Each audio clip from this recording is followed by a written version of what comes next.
Hey, I'm on the edge of my seat here, back again with another brand new video. So today I will be no damaging all the missions in Splinter Cell Conviction. And just like the first game in the series, we start off with a rather lengthy cutscene, which I'm going to be quiet for so you can hear these characters talk.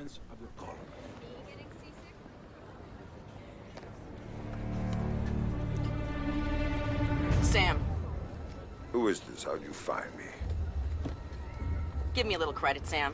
Don't tell me you don't recognize my voice even after all this time. Grim, what do you want? To save your life, we can go from there. A team of armed men just entered the marketplace looking for you. They're closing in on your position. Unless you do exactly what I say, this will be a very short conversation. I'm not doing a damn thing until you tell me how you found me. We're third echelon. We've got an eye on everyone.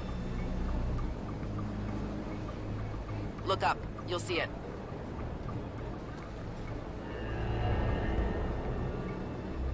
I see it. So yeah, that was a very riveting tutorial, very good callback to the first game, which forced you to look at things, but here you only look up once instead of having to look left and right. And also, like the first game, this cutscene is completely unskippable. So like if you're starting this mission like brand new, then you're gonna have to see it over and over and over again. And to be fair, this isn't exactly a hard section, but I kept trying to be experimental and I kept taking damage, so I kept seeing this cutscene over and over. Right now, what matters to me is getting you out of there in one piece. So get to that group of booths right now, or I can't help you, Sam. Like I tried to do this mission in like one go just because I won't be doing that for every single one of these missions. Now, this game doesn't have a quick save system, but it does have checkpoints. So pretty much, I'll be, like every now and then I'll be reloading checkpoints instead of like doing the entire mission in one go. However, this mission and the next mission I will do in one go. So just thought I'd mention that. And as for my goals for this no damage run, it is purely to take no damage. I'm not going to be trying to be that stealthy. Like stealth will be involved, but I'm going to go for a little bit more of an action-y approach because simply I think this game just encourages an action approach. Now, this game people consider to be the black sheep of the series, though to be fair, the black sheep of the series is either like Double Agent or this game. I haven't played Double Agent yet, so I don't know, still got to get to that game, but most people seem to consider this one to be kind of the outlier. And over the course of this video, the 3 hours and 1 minute like length of this video, I will be agreeing with that statement. So far, this is probably my least favorite Splinter Cell game. Now, I still did have some fun. There are positive qualities to this game, but there's also a lot which I am just not very big on. And throughout this video, I will try to explain and articulate those points as best as possible in this non-scripted kind of outline format. And I will say this game does not do any favors for its introduction because, I don't know, it sets a really bad taste in your mouth because like the first thing you do when you start this game up is that you have to use Uplay. Ew, dude, like, ew, like...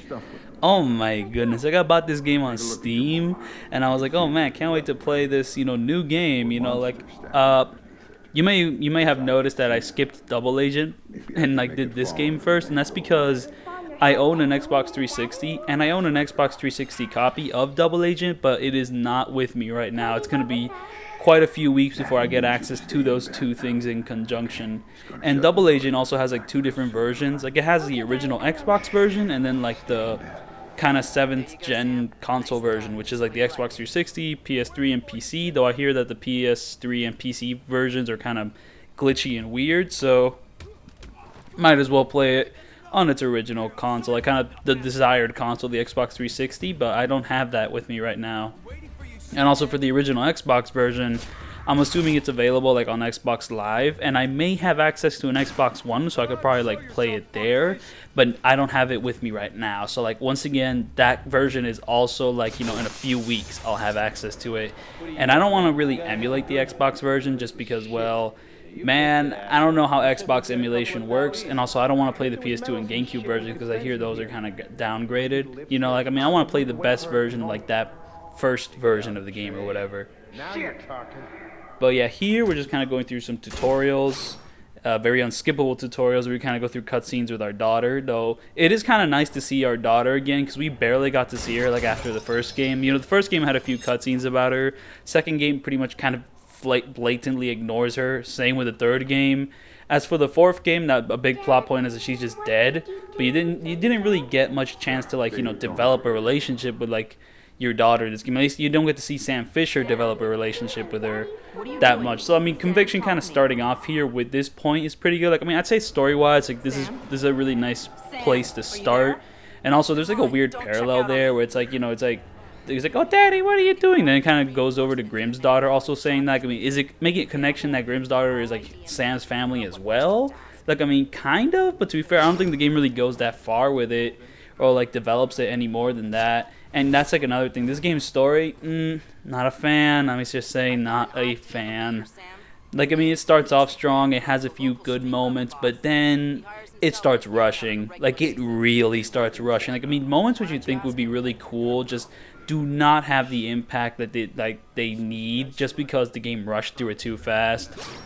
And also, well, there's some other issues, but I'll get to those later. But pretty much the main thing is that there's a lot of really emotional moments which don't really hit as hard as they should just because, well, they're too rushed. Like, I don't know, events happen too fast. They don't really get to be built up all that much. And this is kind of a short game. Though, to be fair, I mean, when it comes to Splinter Cell stuff, I mean, I'm kind of rushing through it. And it's kind of around the same length as most games, 3 hours. Because I'm kind of rushing through the missions almost perfectly.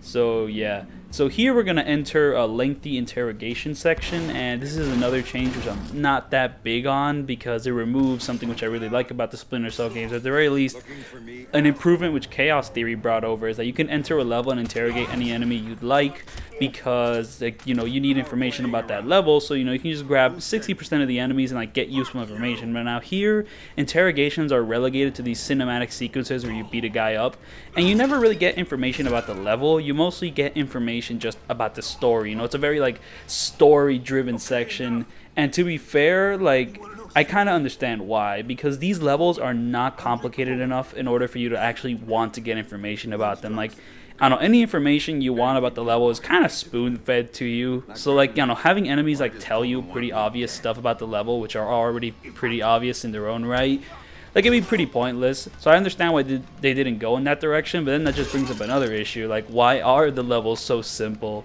And, well, I'll just let this interrogation play out a little bit and collect my thoughts on that. Your daughter used to brag about it, Heard you were coming, so he hired me to kill you before you killed him. You should refund his money. Where do I find him? I can't tell you.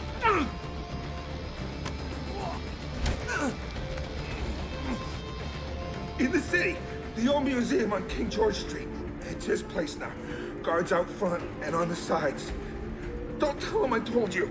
Oh, I'm not gonna tell him a damn thing.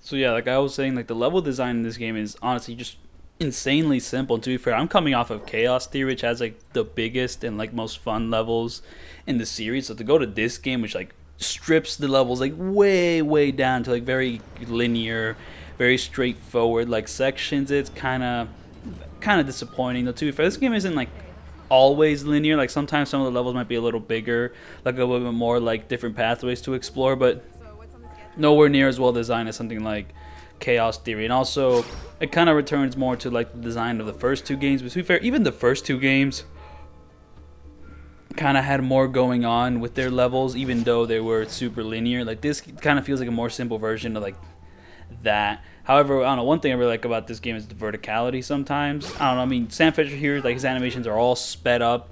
Like, I mean, this game still kind of feels like a Splinter Cell game. And I don't know, one thing which kind of really brings that home is that you're still using the space button to interact with everything. Now, unlike the first three games where, you had, like, your options in, like, the top left corner and you can kind of choose between them, now it's just based on where you point your camera and all that. And also, I will be killing a ton of people because, like, this game, I feel, is just straight up designed for you to just kill a lot of people. Because first off, you can't knock out anyone non-lethally. They've completely removed the option for you to do that. And also, just all the new additions, like the Mark and Execute, like, it's for killing. Like, I don't know, sometimes you have to kill enemies to, like, progress through a level. Like, I mean, in previous games, you sometimes had to knock out enemies. And sometimes, very rarely you had to kill certain enemies, certain, like, your targets. But, like, that was rare. Like most of the time it was mostly that you had to knock out an enemy here or there. Yeah, and this upgrade screen here, so a little off topic, but you can upgrade your weapons and equipment in this game. But when you enter like that menu, something kind of weird happens where you have like the big icon to choose from. Like, you know, you have 3 separate like upgrades you can choose for like your guns, and he has these icons, and then like on the bottom left corner you have like the thing you can purchase it for. But you can only really like purchase it by pressing the purchase button. You can't just press like the huge icon which draws your attention. Like, no, pressing that only selects the option to go to the purchase thing. It's like, it's a really weird tangent I'm going on, but yeah. So I have not been talking much strategy in this video so far, like, and that's because like, I don't know, I feel like it's pretty straightforward. I mean, I would like to get into strategies, but like, I don't know, a lot of the time I honestly just kind of do things like randomly. So I don't know, here, like one thing I do recommend is kind of take out the guy who like kind of in front of the room and then climb that thing, go here, kind of target those guys, mark and execute. And also you need the 5.7 weapon, and also you need to upgrade it in order to have like 4 mark and executes like available. Because I think it's like that, I'm pretty sure that's like the max amount you can have normally. So yeah, just kind of take out that whole group, and thankfully like the other enemies won't notice you doing it, so you can just kind of run away from that. And now once you enter this room, run away to this side. However, be careful because sometimes the enemies can see you. Kind of do a little crouch there, and once you open this door, just make your way to the right. And thankfully the enemy did not catch a glimpse of me while I'm doing this, so you gotta climb up here, so you can kind of go away from there, climb this pipe. And now I also have to admit that I did not come up with all these strategies on my own, though I will say this is probably my most unique playthrough of the game, just because like this game is so simple that like I don't really need to rely on other people's strategies. Like sometimes, though, I still will be relying on some other people's strategies throughout the video, and those other people are 2 YouTubers in particular. The first YouTuber whose walkthrough I saw for Splinter Cell Conviction is TGB, yep, TGB, no, not TGB, TGP 482, and I pretty much watched this Splinter Cell, like, kind of full stealth run, and it was very useful, though sometimes like there was like 1 or 2 moments where I kind of had to come up with stuff on my own because his ghosting strategies were a little hard to follow, and I'm more into killing everyone just because I feel I'm kind of playing into the game's strengths. Because this game really doesn't feel like it was made for ghosting. I think it's made more for like clearing out rooms. It kind of like all the new mechanics kind of feel geared towards that. Like there's this new thing where if you like get caught by the enemy, like a kind of like hollow version of yourself will appear on the map, and that pretty much tells you that's where enemies are focusing. Because if you like the enemies lose sight, if the enemies lose sight of you, that's where they'll think you are. So you can take advantage of that by like running away, kind of getting behind the enemies while they like kind of flank your position, and you know it's just like that will never happen if you ghost the game. However, if you're playing more like aggressively, where you take a guy out, get noticed, but then suddenly vanish and then kill the guys who are trying to kill you, like, I mean, that's the thing I'm trying to play into. So yeah, here we're just gonna kill these guys through the window, you know, very nice, very nice. And up next we're gonna have an entire room to clear out, because like another thing is that usually when you have to interrogate a target, you also have to clear out all the enemies around that target. So once again, you cannot ghost this at all. Like there was a similar situation in Chaos Theory. You had to like kill a certain person, and like that certain person was surrounded by guards, but instead of killing all those guards, you could actually just wait it out for all those guards to disappear until your target is in a very specific situation where you can actually grab them and kill them. And that is mission 6 of Chaos Theory. So I don't know if you've played that game, you know what I'm talking about. But here you will have to kill everyone. And to be fair, it's not like you can interrogate this guy in peace if like there's a bunch of enemies around you. But you know, especially with this game's far louder, more explosive cinematic interrogations. Because in the previous games, you just grabbed him and held the knife to his throat. But now you're slamming against like toilets. You're like breaking his neck here and there. You're like making blood like spill on pianos and all that. Oh, I'm just kind of spoiling what the future part here. But yeah, pretty much the strategy for this room is like there's like 5 enemies protecting this guy. So pretty much you have 4 mark and executes. And on one of the enemies, like I mean, to be fair, I think there was like 6 enemies in this room, and I just took one of them out by like throwing them out of the window. And like I don't know, I guess once you do that and you're kind of in the room on the left side, one of the enemies will run towards there. So just take out that enemy and then kind of hide a bit, getting like contact with like the other 4 enemies like close enough so that the mark and execute actually works, and then just kind of let it go, you know, boom, boom, boom, boom. So now here I'm gonna let this interrogation play out while I kind of recollect my thoughts to kind of talk more about this game. Tell me why you killed her. I can't tell you. All you can do is kill me.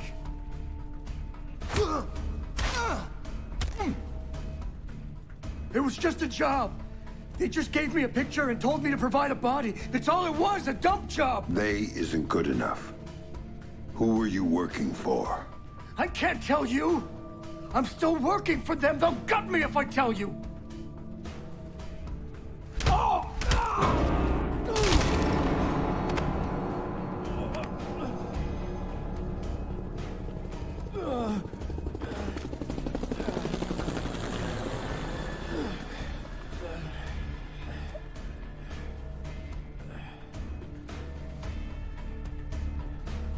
So yeah, I'm still interrogating this guy, but I think I'll just jump back into the fray here. So yeah, I was following the walkthrough of two YouTubers. I mentioned one of them, but I have not mentioned the other guy. So pretty much the first guy is a TGP like 482, but then the other guy is this YouTuber called Just Another Account. And the reason I watched his walkthrough is because there was a certain point in Mission 4 where TGP took damage, and I was like, is it literally impossible to like not take damage during that section? So I instead decided to watch the other guy's walkthrough, you know, the Just Another Account walkthrough, and they actually did it without taking damage. So following like their way of doing it, I was able to beat that mission without taking damage. So to be fair, that is a future mission, which I'll have to, you know, get to later. But yeah, it's just like I had to watch that guy's walkthrough to figure out a way to not take damage from that. And there is another instance in this game in Mission 9 where I thought, like, you know, it was impossible to not take damage, but it actually was possible to like do a no damage of that mission. But I pretty much had to like kind of come up on the strategy like on my own, because like none of the videos I saw of them like doing full stealth runs like ever tried it. And that's because like they just deliberately took damage from like the obstacle in that level. But that level is a far cry away from like where we are now, so I'll talk about that when we get there.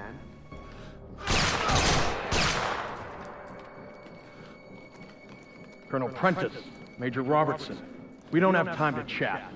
Our timetable says your men need to move. Everything's operational, Director Reed. We start deployment at 900 hours this morning. Good, keep things going on your end. I'm heading back to 3rd Echelon to prep things there. Oh, our people will be just fine. Never had any doubts. Now, gentlemen, if you'll excuse us, I need a minute with Miss Grimsdaughter here. There's a loose end that needs tying off. Of course. Major? Right. So the first game had had quite a few unskippable cutscenes and sections, though this game absolutely loves to shove you into like cinematic sequences that you cannot skip. Even on replays, these sections just go on and on and on. Like, oh my goodness, I mean, this one's really egregious. Like, it's just straight up an entire cutscene. You might as well just made it pre-rendered. But no, we're just gonna have this first-person cutscene. We're just gonna dully watch these characters talk, and it's like, man, come on. And also, this is a reintroduction to Grimsdaughter, though. To be fair, I have not played Double Agent, so I don't know how much involvement she has in that game. But here, something about this reintroduction is not doing it for me, because a lot has changed from the circumstances from like Chaos Theory, and I'm assuming Double Agent as well. So for her to just kind of jump into the fray here, like, I guess it's just kind of the beginning of like the story's shortcomings.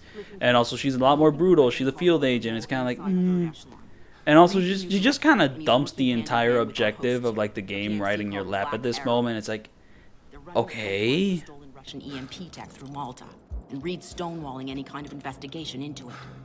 Reed stonewalling the president.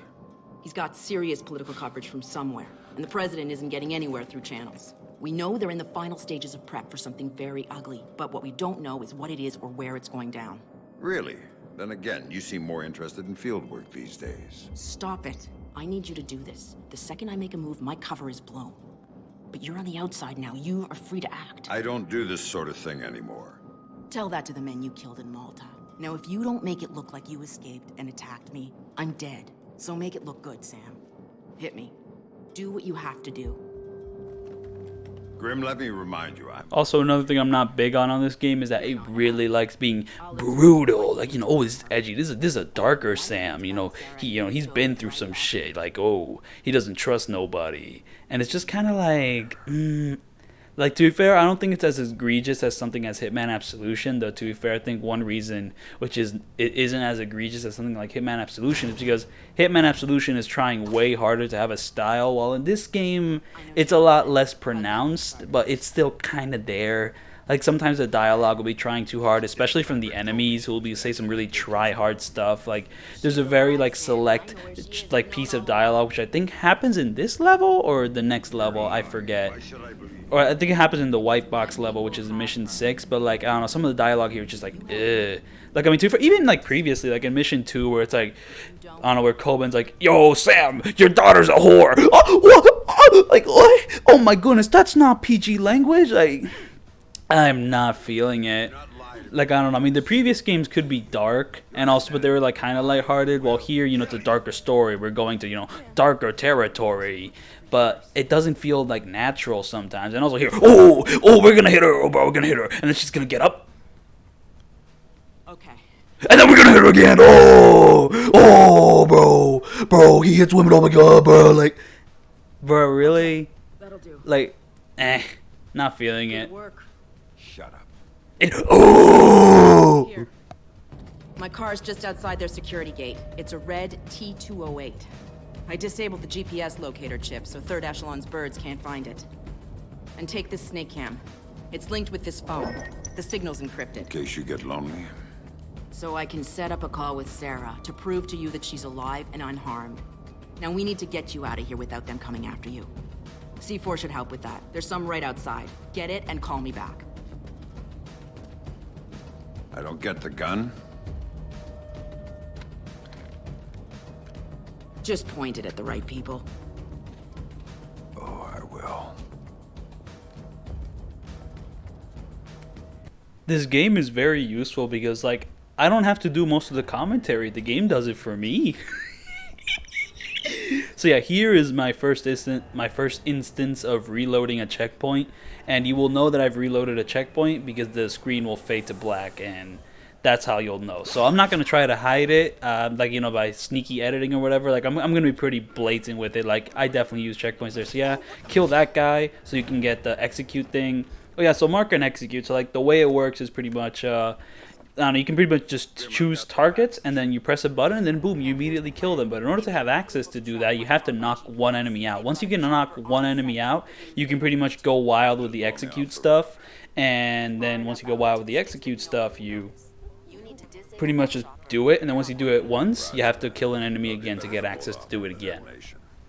As for how many executes you can do, depends on the weapon you have. Like, this one can only do 2, though. Like, the best weapon in the game, like the 5.7, can do 4 hits. So you have here, enter the level, kind of climb there, take that guy out, then make your way slowly here, kill that guy. And as you can see here, I am doing dodge rolls, and the dodge rolls are easier to do in this game because instead of having to hold a button, you just like press one button and it happens. There, drop that on 2 enemies. It kills both of them dead. And now here I'm going to climb this to kind of do like a drop of death on this guy. Boom. Then I'm going to climb the pipe here to kind of get the advantage on the other guys again. And also, climbing pipes is super useful in this game. Like, but I'll get to that later when I get to that later. But yeah, climbing pipes is super useful. Wait, what was I saying? I kind of forgot. Oh yeah, the dodge roll. So it is easier to do in this game, but it does have one fatal flaw. And that is that the same button you use to do the dodge roll is the same button you use to stick to cover. So this game has a new cover system, and implications of that are pretty big and change up the gameplay quite a bit. But yeah, here, kind of drop down, execute those guys, and thankfully I luckily just have this guard like walking around here, so you can kind of sneak up on him, take him out, and we have cleared out this entire room. Very nice. So we can kind of complete our objective, though there is a way to ghost this, so you can kind of plant the C4 without enemies seeing you, without you having to take out too many guards. But I decided instead I'll just take out every guard, just kind of get rid of any nuisances in my way. But yeah, so you pretty much, like, you know, on PC you use like the right mouse button to stick to cover, and you hold the right mouse button to stick to cover, and, like, you know, it's pretty responsive, pretty nice. You know, like, you hold the button to be in cover, you let go of the button to not be in cover. You know, cool. But it's also the button you use to dodge roll. So sometimes I'll run into this very annoying situation where I'll want to dodge roll through a place, but for some reason Sam just sticks himself to a wall, and it's just like, man, come on, dude. You hear I'm trying to dodge roll, you know, very nice. And sometimes like I'll try, like I mean, sticking to cover has advantages because I don't know when Sam tries to run to a piece of cover, he like runs faster than he would like crouching normally. And you know, you also like run faster without making more noise. You know, very nice. So okay, so for this part of the level, you just kind of run through this side and just kind of run through this side. Like don't run through any part of any other part of the level. Just run through here. And now once you reach this section, you pretty much there's gonna be an enemy waiting for you over there. So like play a little safe here. Though sometimes enemy patterns are kind of irregular. Like this was kind of true of Chaos Theory as well, but in this game I think it's like the most pronounced because like enemy patterns, like, you know, the way they walk around, the way they might notice you here and there, it can be kind of random at points, though not like something you can't like, you know, deal with, but it is a little bit random. But yeah, kind of sad that like the dodge roll and the stick to cover button are like the same button. I kind of would have liked some differences there because like, oh my goodness, sometimes I want to dodge roll, but then I stick to cover and it's like, man, come on, dude, come on, like, come on. Like, I don't know what the advantage of this dodge roll is. I guess it just makes you faster a little bit, but I mostly just do it because it's cool. Just like, look at him just go. But yeah, like, I mean, I mentioned that the level design is pretty simple, and like this level is one of the bigger ones. Like, I don't know, in terms of like the rooms, like, I don't know, your progression through it, it's still like pretty linear, but like, I don't know, when it comes to like how big it is, like, I don't know, it's a little bit more complicated than some of the other arenas in this game, which is a little weird for like, you know, the third level in this game.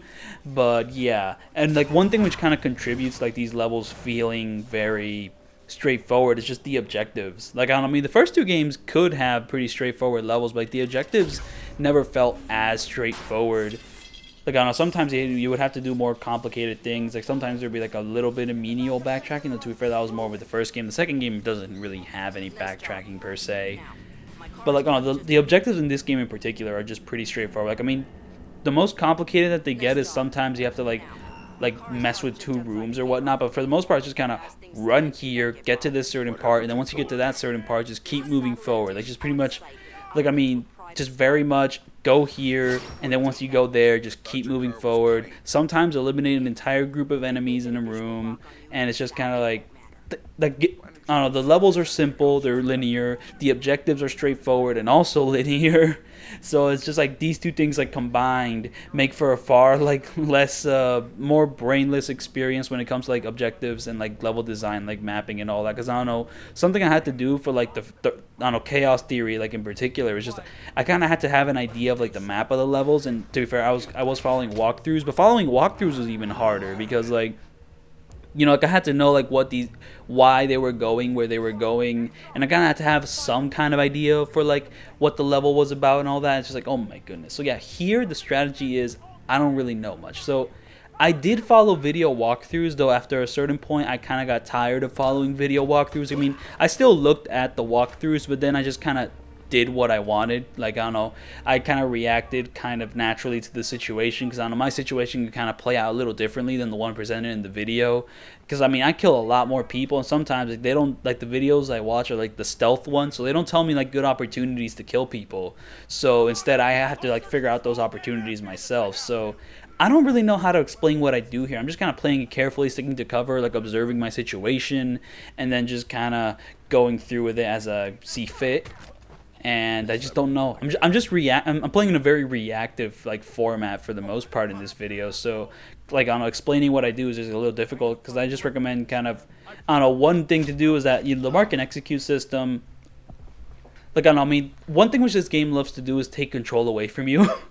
Like, I mean, I don't know, interrogations, like, I mean, they're a lot more cinematic, however, you can't skip them whatsoever, because, I don't know, I mentioned that in the first game, you can skip interrogation dialogue super quickly. In the second game, there was, like, a 3-second delay every time you skipped, like, a text box.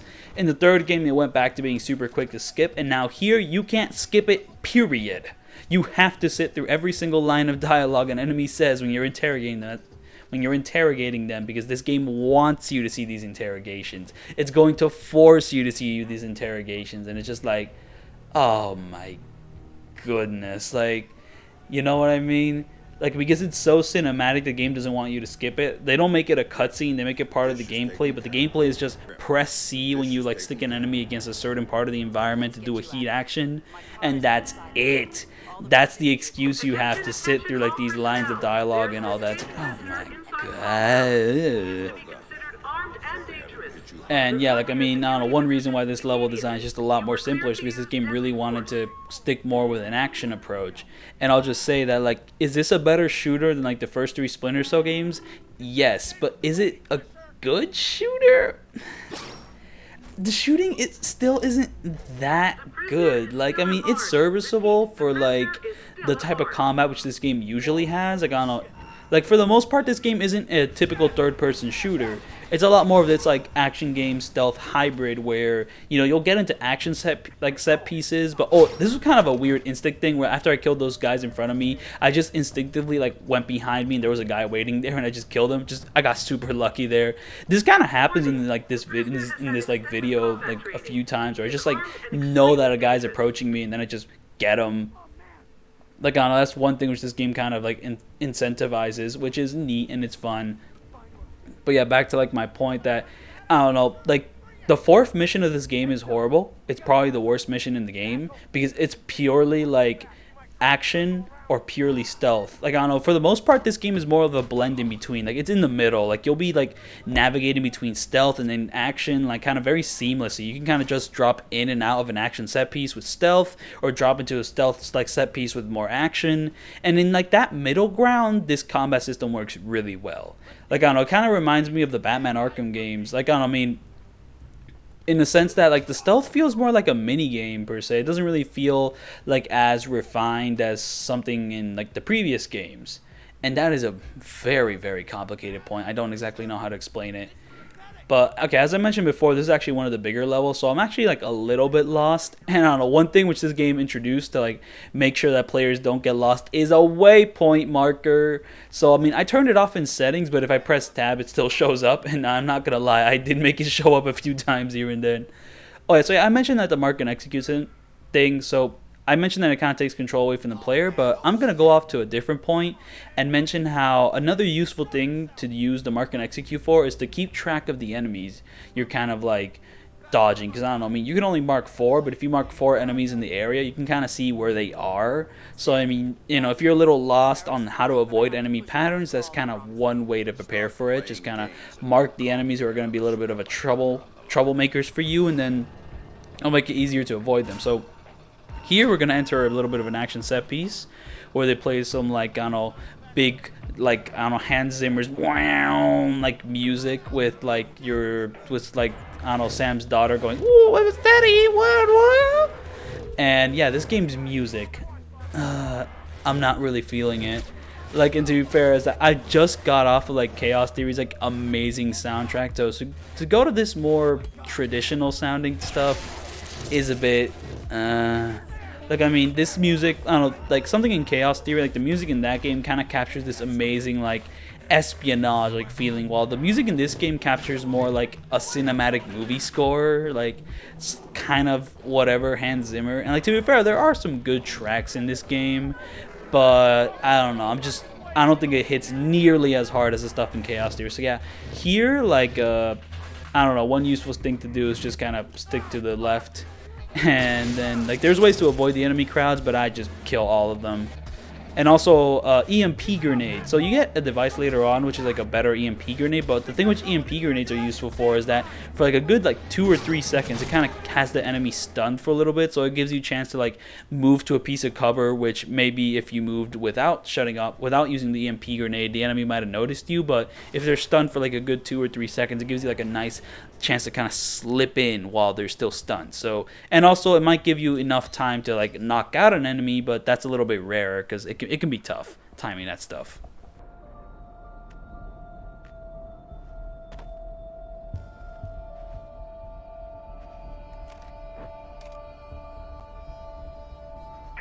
This is Wofford Base.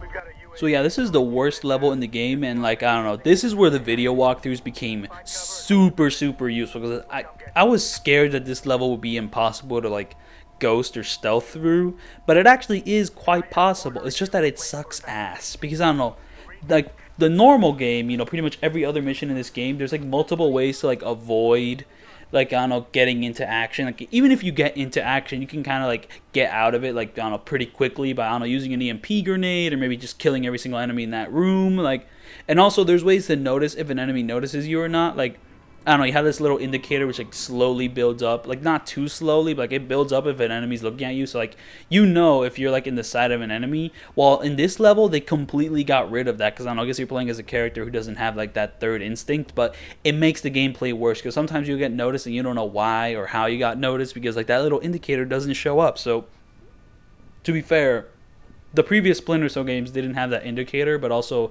the previous Splinter Cell games had more complex shadow-like stealth, so you could rely on that more reliably than you could in this game, and especially more reliably than this level. But yeah, pretty much like this level, it's pretty much just following, I'm just following the pattern which like a TGP like did in his video. So pretty much just go up to that box, hide there until that enemy comes up and like, you know, walks away, and then, you know, keep dodge rolling your way through here, stay crouched, and then stick up to this wall and wait for this enemy to kind of go through a certain pattern of his and then to like walk away, and then that's where you'll keep dodge rolling away from him. But yeah, like this level, it's either complete action or complete stealth. And the reason I say that is because like, if you get caught, there is no sneaking around these enemies. Like, there is no like hologram which shows up of you if like an enemy loses sight of you, because they're not gonna lose sight of you. You are in a war zone and you are just ill-equipped. Like, on all like the UI designs which let you like sneak better are completely gone. Your tools to like get away from enemies, like the EMP grenades or like other things, also completely gone. All you have is your frag grenades. So it's just like, you just don't have the tools to like maneuver between stealth and action. So it's either 100% stealth or 100% action, and neither of these are that fun, because like the stealth in this level is just following like enemy paths, or, you know, sometimes you can kind of manipulate it by killing certain enemies along the way, but like, I don't know, you don't get that many chances, because like if you get caught, you're just fucked, because like you're just in complete action until you kill every enemy in the area, because like there is no sneaking away from those enemies, or at least not sneaking away without taking damage, because I don't know, if you alert the enemies in this level, you will take damage. Like, there's like 7, 12, like dozens of them, like just waiting to shoot you. Like, I mean, on this bridge is not too bad, but once you get to like the more open town sections, like on the buildings, like, oh my goodness, just ew, dude, just ew.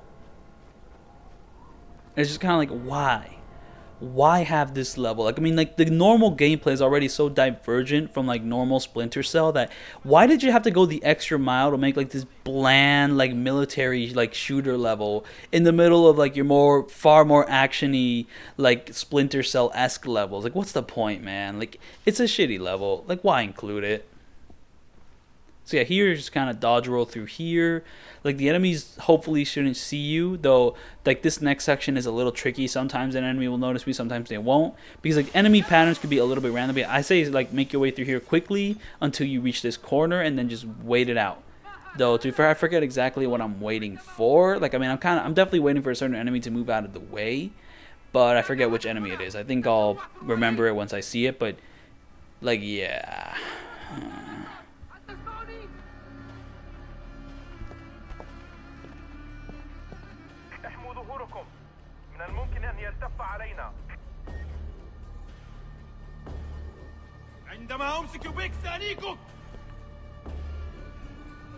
So yeah, I guess that guy shows up and you can kind of walk past him, but I decided to knock him out. Oh wait, no.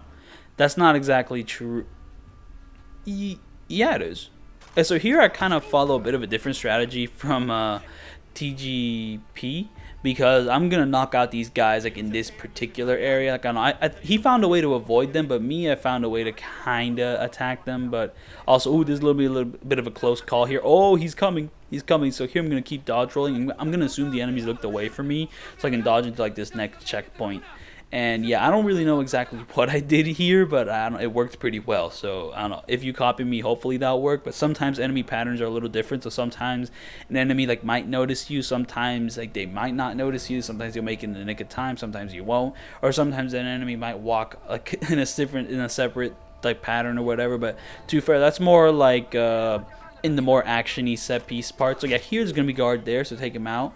And also stay crouched, because like there's like a sniper up ahead, and I guess if you stay crouched he won't see you, but you know, just play it safe, take out that guy. Now we're gonna make our way here, then we're gonna like dash between cover. And this is the cover system. So yeah, you hold like the right mouse button to stick to cover, and then you press the space bar to kind of slide between cover. And this plays into the binary shadow stealth in this game compared to the more gradual, gradular shadow-based stealth. Like, I don't know, I mean, there was multiple levels to like how hidden you were. While in this game, it's either you're completely hidden in shadow or you're not completely hidden in shadow. Like, you're either completely exposed or you're completely hidden.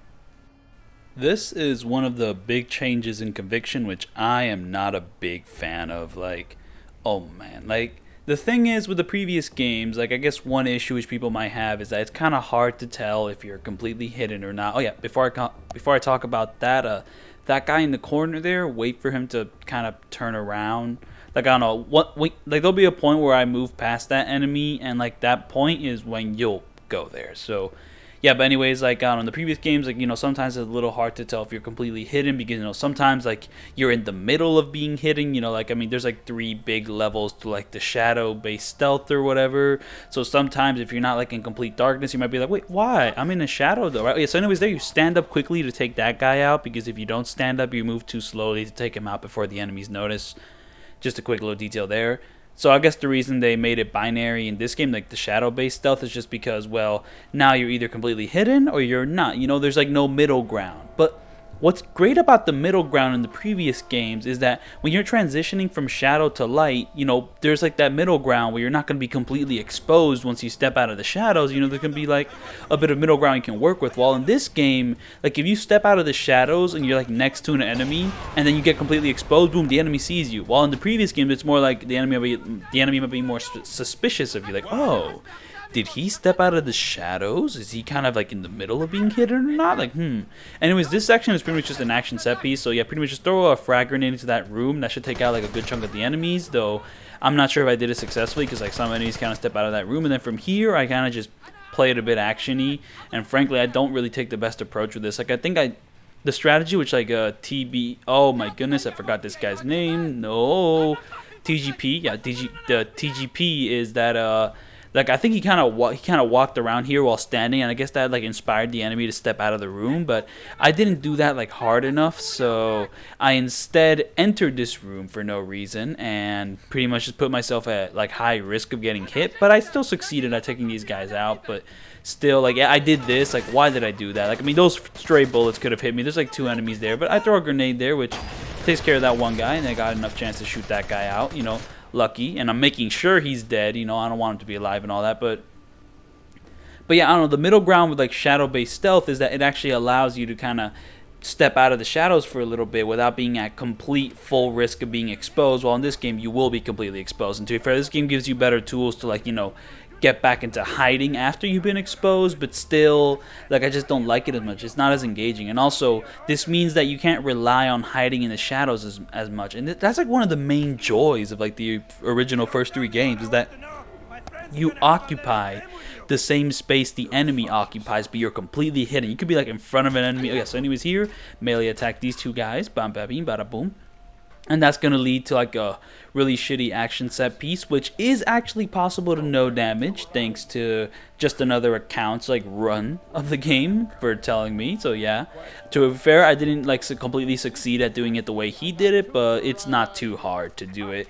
Just like time the explosive barrels correctly and like, I don't know, shoot the right people at the right time, and it should work just fine. Though, I don't know, stray bullets with hit scan and all that might hit you, might not hit you when you're trying to shoot enemies. So it's a little random here and there, but it's not the hardest thing in the world. Thankfully, I was worried this would be like near impossible, but it really isn't. So yeah, just kind of follow what I do, or follow what just another account like guy did. If you go watch his video on how to beat this section without taking damage, and you'll be good. I don't know. TGP like did take damage during this, so I guess, you know, shame. I guess he didn't really try to like do it. So yada yada yada.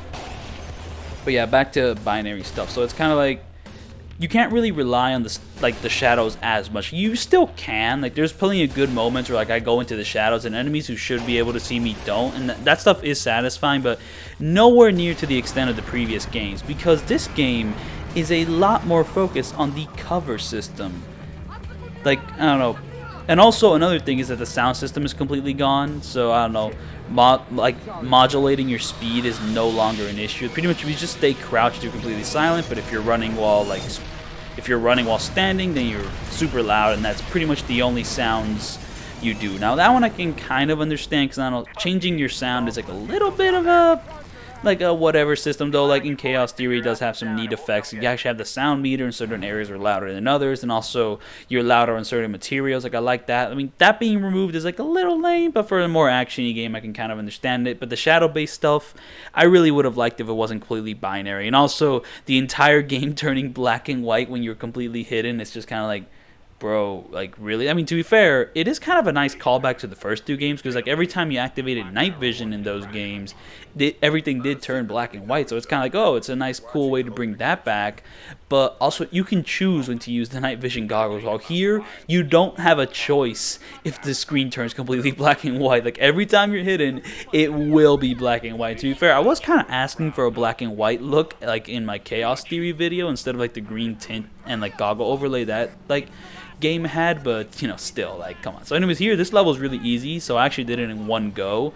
So pretty much this first section is kind of like a poor man's like tailing mission, and to be fair, tailing missions are already kind of like a poor man's stealth game gimmick.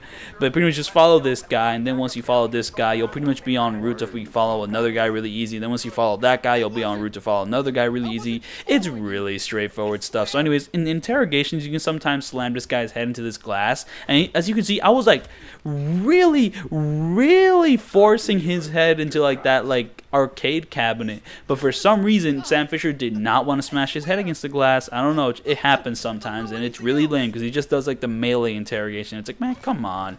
So anyways, here you see that guy right in front of me, that's the guy who we're gonna tail next, and thankfully he's already in a hidden place, so we can just get him right then and there. And I'm just gonna run up to him and do that. So sometimes you can run up to enemies and they won't notice you, sometimes they will notice you. It's a little weird actually.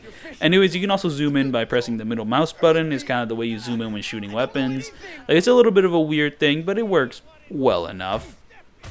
Also, this game sometimes has weird blood splats appear every now and then, just to like really emphasize how brutal Sam is. Yeah. But yeah, I don't know. So basically, back to the binary stealth system. So it shifts the focus from like hiding in darkness to jumping from cover to cover, and also like, yeah, like I mentioned before, like due to the lack of a middle ground with shadows, navigating between hidden and not hidden is more challenging / annoying now if you're only relying on the shadows. So you lean more toward relying on cover. So anyways, our third and final like tailing target here is going to be around this area. So just now you can kind of just slowly walk behind him, and he's never really going to turn around, so you never have to worry about that. Like, hell, Judgment's tailing missions had more going on, though to be fair, if you don't know the patterns of when to follow these guys, it can maybe be a bit challenging, but if you know the patterns, and like, there's nothing to worry about here. Just straight up stay behind him. He's never going to turn around. He's never going to get suspicious. At least in Judgment, they turned around and got suspicious, but in Judgment, those things last like 10 minutes and are just excruciatingly annoying, so it's like, oh my goodness. But yeah, so that's what like the new cover system is like around. And also I guess like the diminishing of like the sound levels and the like shadow levels of the previous games is just to like emphasize your new like move set in this game. You know, like you can jump from cover to cover to hide from enemies, you know, like I mean, you rely less on shadows and like a lot more on line of sight this time. Like, you know, the whole game might as well be bright for like how little you use the shadows in this game. You know, the shadows like sometimes pop up, but it's really not reliable. Like, I mean, you could shoot out lights to create more darkness, but why do that when you can just jump from cover to cover instead? And jumping from cover to cover is 100% reliable. And also, enemies tend to have flashlights in this game a lot more often than like the previous games, so there's also a lot of times where like being in shadow isn't the best idea, though it still has some uses. But anyways, like your new moveset, so like your new moveset, it's honestly pretty awesome, aside from a few simplifications. Like, I mentioned that this game loves for you to kill people, and like I mentioned how you can't do non-lethal takedowns anymore. Another thing is that you can't carry bodies, so if you knock someone out, you can't carry their body. And in this game, you can't knock people out, you can only kill them, and after you kill them, you can't move their body. And also, like, you know, not being able to move bodies is not a big deal, because it actually doesn't affect you at all. Like, this game doesn't have any alarms, and boop, removal of an alarm system. So like even if you get caught by enemies, there's not going to be an alarm raised. The only thing that's going to happen is the enemies in the area are going to be like, you know, super aggro on you, but it's not going to be like a huge level like alarm system, which is going to affect you later down the line. So yeah, I mentioned this is a no damage video, but also like, I mean, I'm not even going to try to get no alarms because there are no alarms to trigger in this game. So it's purely no damage. So there is stealth involved, but I am not doing a stealthy run. But yeah, like your new moveset, aside from the fact that you can't carry dead bodies, and also that you... What other thing can't you do in this game? I forget. I'm just going to go with you can't move dead bodies. So, like, besides that, your new moveset is pretty awesome. Like, you know, it's a lot smoother than the previous games. Like, you know, the contextual attacks like, move very nicely. You know, moving from cover to cover is pretty efficient. Like, your shooting's better. Like, I mean, if this moveset was put into a game with better level design, better objectives, and just like, you know, with better shadow-based stealth, then this would be a winner. But no, in order to emphasize this new, like, far quicker, slimmer, like, I don't know, like, steadier moveset, they just removed all those things to kind of emphasize that. And it just, I think that's a big mistake. Anyways, I just stand in a corner while my friend here just talks my ear off in an unskippable, like, cinematic sequence. And, oh yeah, that's another thing. This game just loves to force you to walk. You know, if a character's talking in your ear, you just put to, like, a complete standstill and just walk for them to finish their little dialogue. Wonderful. Great. I hate it. It's just like something which like the 7th generation of like console games was like constantly doing, and it was just immensely stupid. Like, stop doing that. And to be fair, Yakuza can be guilty of this, but it's like at least in Yakuza, like the story sections are 100% story sections, and the game sections are usually 100% game sections. While here, there's like a weird blending of the two, where like in levels you'll have like complete, you know, cinematic sequences which are technically 100% gameplay, but they might as well just be cutscenes which you can skip, but you can't skip them, so you have to just sit your ass through them when you play the game. So anyways, here the strategy is use the portable EMP to like kind of avoid these two guards. You know, kind of like get to the left of like the thing you're hiding behind, then activate the portable EMP, jump, and then just slowly make your way past those enemies. So yeah, here we're gonna go for a little bit more of an ambitious strat. So here I'm kind of watching out so I can kind of go here safely. And then we're going to get our remote mines. And remote mines are very useful because, I don't know, when you throw them, enemies don't tend to notice you. So you can kind of just throw them, activate them, boom, kill the enemy right there. And they won't really get, like, suspicious to where you are. At least most of the time. At least if you don't do it, like, too frequently. Like, it's a pretty reliable method. While with frag grenades, enemies tend to kind of pick up quicker on where you are. But with these remote mines, like, they're a little bit less suspicious, and sometimes when you throw them, enemies won't even make a reaction to them. They'll just continue on with their parole if you like throw them like not that at them, but like still like near them in order to kill them. And it's weird, but I do love it. And it was here, I mean, I was just kind of waiting for something to happen. I guess when that guy moved away, I just threw one at him. Boom, blew him up. Because I don't know, if I threw one at him when he was like right in front of me, he may have noticed me. So anyways, here, we're going to knock this guy out with a melee takedown in order to activate like our like mark and execute system. And, oh, thankfully, like he did not shoot me. I don't know, sometimes if an enemy detects you and you try to go for a melee takedown, especially some of the later enemies, they can actually fight back. They'll push you back and then they get a few shots into you and boom, you take damage, and that is not Gucci at all. So it can happen, and it's really sad. But yeah, I don't know, the mark and execute system does take away control from you, because like it's pretty much just doing the job of you actually having enough skill to shoot the enemies. But instead of doing that, you can just press a button and boom, the game magically does it for you instead of actually having to skillfully land shots.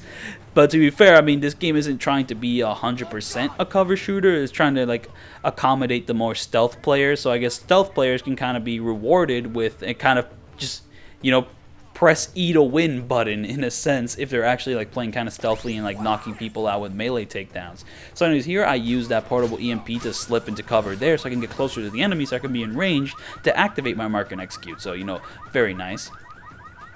But yeah, it's kind of like a concession for like stealth players if they don't want to like work with this kind of like third-person shooter setup. So anyways, there was only like 4 enemies there, so once you kind of take those guys out, just run to your car and, you know, move on. And here we have a cinematic sequence you can't skip. It was for the greater good, Sam. So yeah, here we go, another walkie-talkie section, because like, I don't know, the games from this generation just love to have these and just waste my time. Like, bro, let me play the game! Let me play it! Like Metal Gear Solid 4, like, I mean, at least it had a ton of cutscenes, like way too much, but like, oh my goodness, at least when you were playing the game, you were playing the game. But to be fair, that game sometimes had literal sections which were like 30 seconds and then boom, it's a cutscene. So like, they were, I don't know, it's sections of gameplay and sections of cutscenes weren't really paced the best, but like the pacing with those were not the best, but at least in game you were in game, so like swag.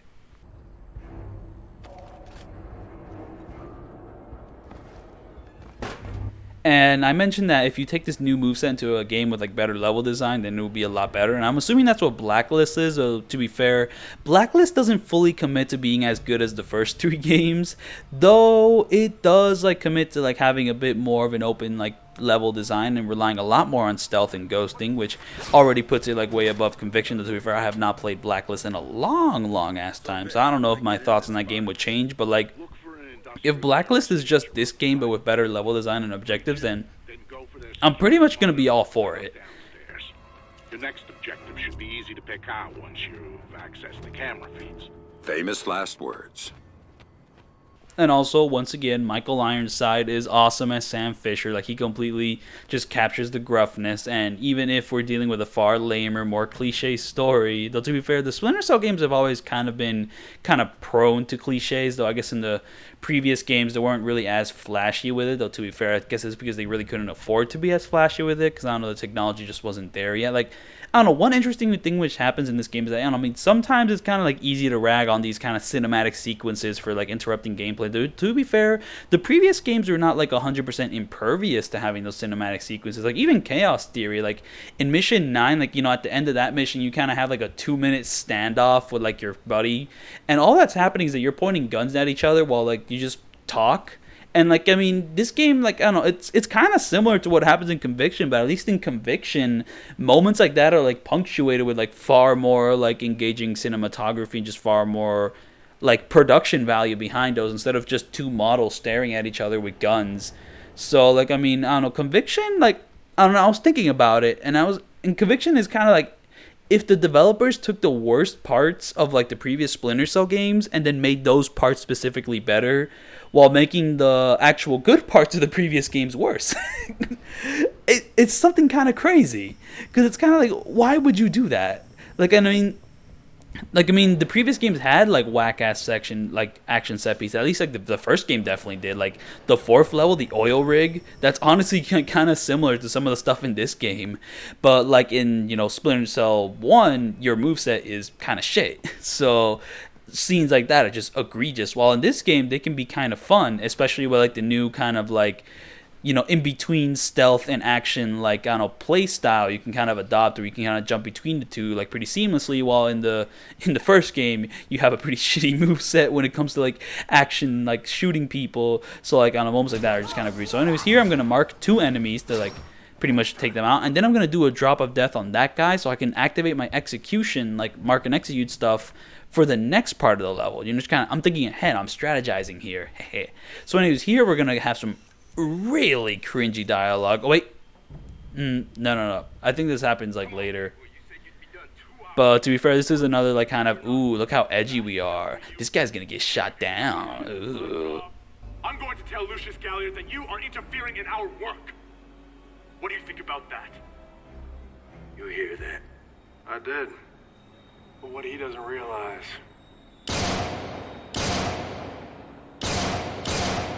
is that we work for Galliard too. Oh my goodness, he's so hardcore, bro. Oh my goodness. Like, shut up. Not this one. He'd heard the Bravo site. You could have the other as long as it's useful.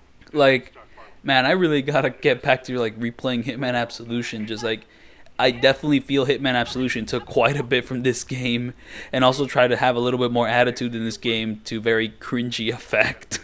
But if I ever do try to like have a no damage series on Hitman, I am not starting with Absolution. I'm gonna start with the games I actually like first, because man, like, there's no point in starting with Absolution. I don't really like that game that much, and this game, like, like, this game may actually be a worse Hitman Absolution, because like at least Hitman Absolution has more going on, though to be fair I have not played it in a long ass time, so maybe Hitman Absolution's worse. I don't know, but right now what I'm feeling is that this game is kind of like a 5 out of 10.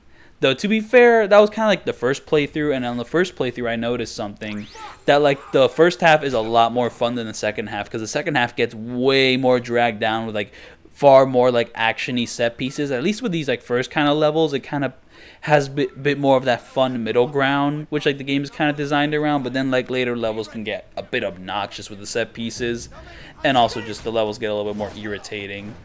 Like I think like the last couple of levels can be pretty cringy. Though to be fair, that was kind of like the first playthrough, but like on this second playthrough where I'm a little bit more familiar with the game, it's not that bad. In fact, like some of the later levels are honestly kind of dope, and also some of the later levels are actually kind of long, which is like much appreciated. I don't know, I mean, I have an outline of stuff to talk about in this video, and one of the points I mentioned is that the missions are shorter than the previous games. That's not necessarily true per se. Like, I mean, the first couple of missions, like to be fair, like a big majority of the missions in this game are shorter than the missions in the previous games. But then there's like a couple which are actually that long. You know, like a couple like 24-minute long like missions. This is one of those missions. Though to be fair, a big chunk of these mission like time, the big chunk of the time you spend in these missions is in these cinematic sequences where you're just talking with the guy. You can't skip their line of dialogue, so I'm just going to walk back and forth very disinterested in what this guy is telling me. Like in previous games, you just kind of skip this stuff for the most part, but now you can't because we're modern. We have to be like this. I think I'd rather stay. Some of my friends, they might need my help. Maybe I can... Good luck.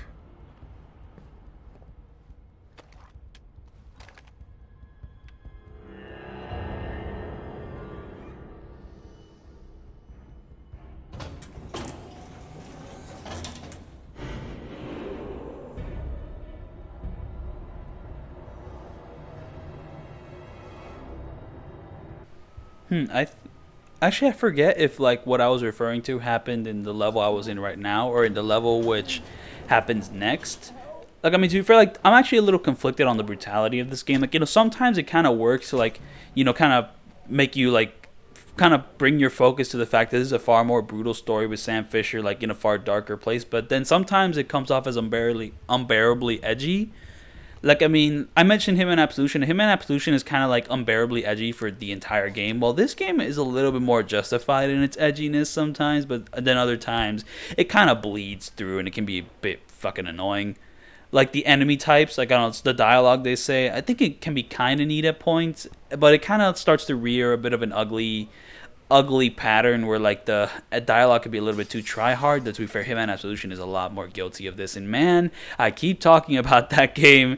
Maybe I should play it someday, but first I'll play like Hitman 2 Silent Assassin, Contracts, and Blood Money first, because those games are awesome and I actually quite like them quite a bit. Though I'll talk more about Hitman when I play Hitman. We are playing Splinter Cell. I have to talk about Splinter Cell. So something you'll notice is that I'm actually going to use checkpoint reloads a lot more rarely in this part of the, in this mission in particular. Because I don't know, like the first 17 or 18 minutes of this mission, I actually did it in one go. So I don't know, I'm pretty proud of myself for that. But, just thought I'd let you know, you're not really going to see any black load-ins, like fade to blacks or whatever in the first 18 minutes of this mission. But then I start relying on checkpoints for the last section of this mission, and also for a bit of a dumb thing which I'll explain. Oh yeah, this is the mission where you literally can't avoid damage, and you'll see what I mean when we get there. I put it in the description of this video, but I didn't exactly say which sections I'm referring to, but I'll tell you what those sections are when we get there.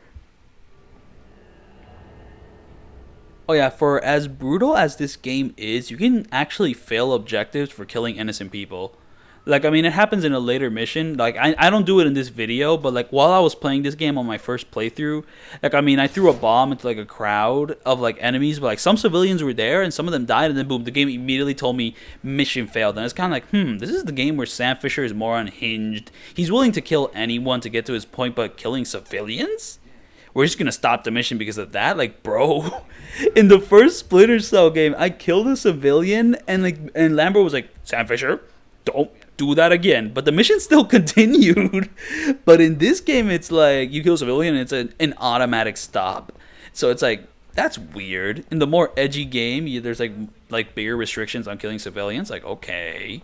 So anyways, here I'm kind of planning my approach because like I could kind of mark and execute everyone, but then there's also explosive items. And explosive items are great because like using mark and execute for everything is like neat, but like you're gonna run out of it at some point. You might be put into a tricky situation where you've run out of mark and executes, and you have to like take someone out with a melee takedown, but you also don't have room to do a melee takedown. So like these explosive weapons can be very useful. Also, another useful thing is just shooting the enemy manually without relying on the mark and execute system. It actually saves like your mark and execute ability for when you actually need it. So very nice. So yeah, anyways, here I'm gonna shoot that, and then once I shoot that, I'm gonna drop down on that guy, which activates my mark and execute, and then I'm gonna take out the guy. However, I kind of put myself in a weird position where like I don't know, the enemy I'm trying to take, like one of the enemies I marked, I wasn't in range to take him out, so now I kind of have to improvise and do something else. And the portable EMP is really good for that because it kind of stuns enemies for a little bit, and it's just very nice.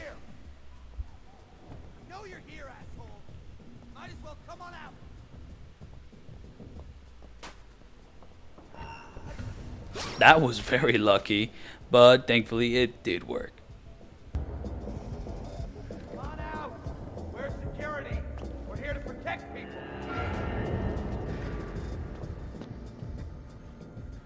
Oh, hell. This ain't gonna work, man. I know you're here somewhere.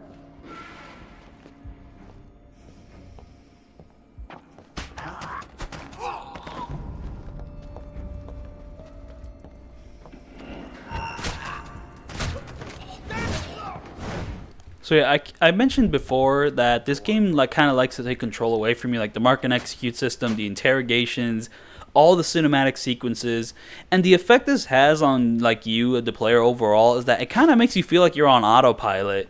Like, I don't know, and I guess that's like my main takeaway, kind of like why this game feels more simple than the previous ones, even if it isn't technically more simple. Like, I don't know, like the levels in Pandora Tomorrow were kind of like straightforward hallways for the most part, so like it's not like this game is that different from that game, but like all these decisions which make you feel like you have less control over Sam Fisher, like kind of make you feel like you're on autopilot. Like, oh yeah, mark the enemies, let it happen, go into a room, kill everyone there, follow the objective, follow the waypoint marker, watch cinematic sequence, do the interrogation. Like in the previous games, you had more control over that stuff. Like, oh, I'll go through the level like this way, or oh, I'll mark enemies out like this way. Oh, I'll actually like take out enemies, like with my strategic like non-lethal weapons. You also have the decision between like killing enemies or like actually doing a non-lethal thing. Like you feel a lot more free in like those previous games, but now you're just kind of flowing through the game. Like, okay, I'm gonna go here. Oh, okay, I'm gonna kill that guy. I'm gonna let the kill animation play out.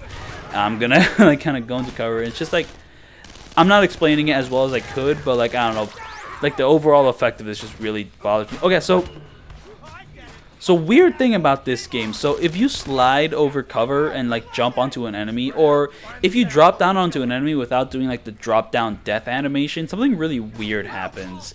You can knock out the enemy, but it doesn't count as a knockout. So if you like slide over an enemy into cover and like kind of knock them out by sliding into them, it doesn't count as a knockout, so you don't get like your mark and execute things activated. So I've been in situations where like I slid over an enemy, knocked them out, and I tried to like activate my mark and execute, but it just wasn't there because it technically didn't count as a knockout, and I was pretty mad about that. But it is what it is.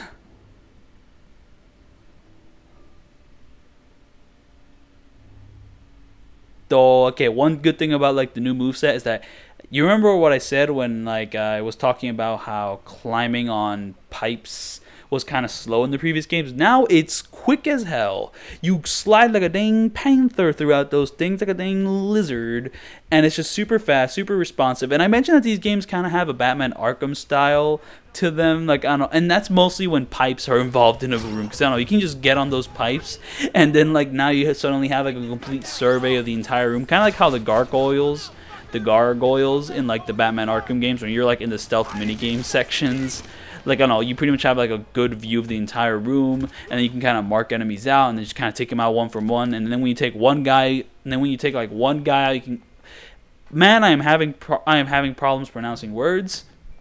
I don't know, but like you can kind of take one guy out and then go back to the gargoyles, and then like take one guy out, go back to the gargoyles to get a good view of the area. And now here, if there are pipes involved in a room, you can kind of take one guy out, climb up to the pipes again, take one guy out, climb up on the pipes again. And another thing is that when you're on pipes, you can start throwing like throwable weapons like quite a bit. Frag grenades work pretty well, but sometimes the enemy will notice you. So anyways, here I'm kind of using my verticality to my advantage, but I guess for some reason I got spotted there, even though I could have sworn I was in complete shadow, and also I was above them, so I don't know how they noticed me, but they did notice me, so whatever. But yeah, I don't know, like pipes in this game is just like can be ridiculously OP in the rooms where pipes do exist, because they don't exist in every room, but when they do exist, it's very useful to use them, because they're gonna, but like, we're going to go back. I'm going to bring it back to like the remote mine. So if you're on a pipe and you start throwing remote mines, like it's very rare for enemies to notice you. So you can just kind of keep doing that. And like enemies aren't going to look up and shoot you. Like, you can just kind of keep doing that in like very smart, like, very direct like positions. And then boom, you just knock them out like that. And it's just like, there's a very action-y set piece in like this exact level, which kind of demonstrates what I'm talking about. And I'll talk about it more when we get there. But yeah, pipes, awesome. Kind of make you feel like Batman, but to be fair, it also kind of makes the stealth more mini-gamey, though the stealth in this game is a little bit more dedicated than the stealth in like the Batman games, though I have not played those games in a long while, and I've only played Arkham Asylum and Arkham City. I don't know how I'll go about like a no damage to those games, because to be fair, those games do have combat systems to like do no damage in, but the boss fights aren't that good until you get to like City.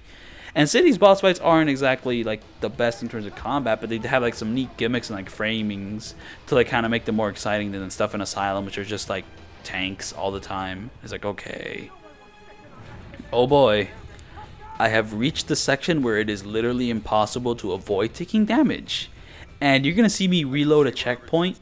And that's because I thought I reloaded a checkpoint because like I took damage from the fall here, and I'm like, okay, I'm gonna reload a checkpoint to see if I can avoid taking damage. But no, when you take that fall there, you are always gonna take damage. And I have zero idea if there's like any other way to enter this room. Like I'm pretty sure like the only way to enter that room is to go down that pipe and drop. Like if there is another way, let me know, because I did not find it. And in a game like this, linear and kind of devoid, oh excuse me, but yeah, in the game like this, linear and kind of devoid of like different paths, sometimes like, man, that's so frustrating. What is the point of that fall dealing damage to you? It's not like a strategic thing, or like, you get dropped into like a war zone, you have to like deal with that already taking damage. What is the point? What is the game design purpose of having that fall like damage you? What's the point of it? It's just there to piss me off, because now this isn't technically an 100% no damage thing, because I took damage there, even though that was not at the fault of me. That was the fault of the game's design. Like, bro, really? Unless there's like some other path which I didn't take, which in that case it would be my fault for not exploring enough. But again, in the walkthroughs I saw from both TGP and just another account, they both went exactly through that path and took damage. Though to be fair, I have not checked Center Strain's like walkthrough, but I'm pretty sure he probably took damage there. Like, I mean, I've only checked Center Strain's walkthrough for like one mission in particular, mission 9, and I'll talk about it when we get there. So anyways, here we're in the combat section of this level, and so pretty much, and the enemies are going to enter in this elevator first, so I'm going to throw a remote mine there. And I gotta talk about the proximity mines, because I never had them at any point in my playthrough. And like, I don't know, TGP's like walkthrough, he was using proximity mines, and I opened up my inventory, I didn't see them like at all. So anyways, once you kill the enemies in like that elevator, then enemies are gonna enter through that doorway. So I'm gonna throw a bomb there. Though to be fair, I don't think I killed all the enemies there. So yeah, there's still gonna be like a few like strays who like survived my bomb.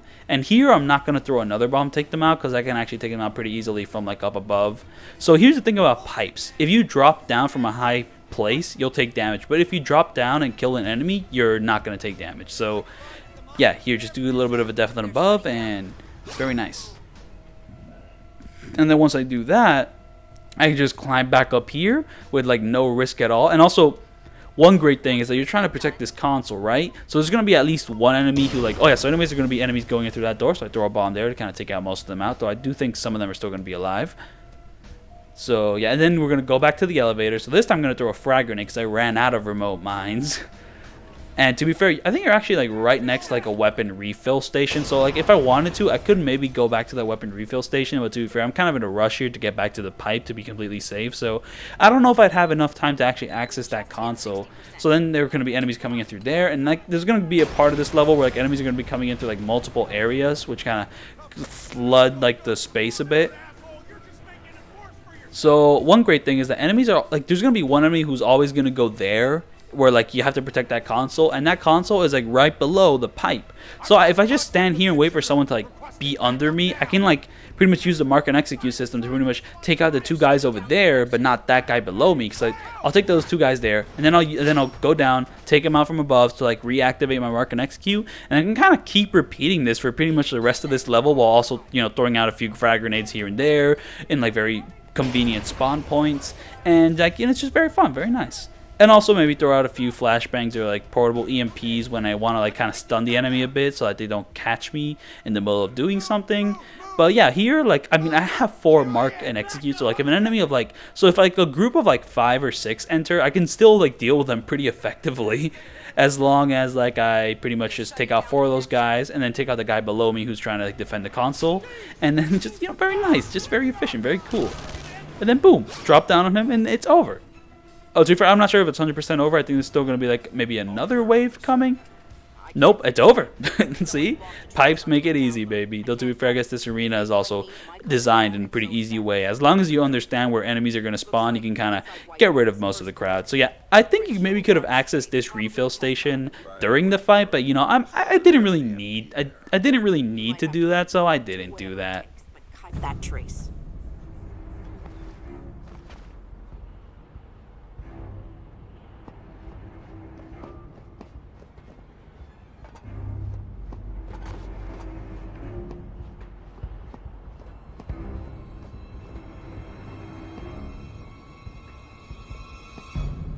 Oh yeah, I was mentioning how this game can be unbearably edgy, and I remember this very particular moment, but I forget exactly when this moment happens, but like there's gonna be some scientist, who's like begging for his life, and then like and then there's gonna wait, so let me look at the line of dialogue or something. Like there's gonna be like the part of the game where like so here's the second part where you can't avoid any damage. So thankfully this is the last part of the video where I take any damage, but still, what the hell, I don't think there's like another way you can enter this room without taking that fall which like damages you. Like, bro, are you serious? Once again, the level design is screwing me over for no good reason. Why do you force me to take damage at that point? What's the game design reason for that, bro? Like, why? I didn't do anything to deserve that. Like, I mean, I should be doing this like 100% no damage, but because of this stupid design, I had to take damage. Like, really, bro? Like, I'm surprised because the more action-y sequences, like Mission 4, you can no damage those, but this mission, you can't because of these dumb-ass falls. Bro, that's like, bro, Conviction is a 5 out of 10 just for this alone. Just for this alone, bro. Like, get out of here. Horrible game. Horrible game. So here, like, I'm kind of using my kind of sniper weapon here to take out some of the lights. Though, to be fair, I'm going to be honest, I had zero idea what I was doing. I was just kind of shooting out at, like, I was kind of shooting randomly at lights, which I think would kind of turn on during this mission. Because, I don't know, I mean, you enter this area, like, the lights are dark, but then everything turns on. But if you shoot out the lights before entering the area, then maybe it's possible that you can maybe shoot out the lights before they turn on. And I kind of did that for some of the lights, but I didn't do it for all the lights because I really didn't know what the fuck I was doing.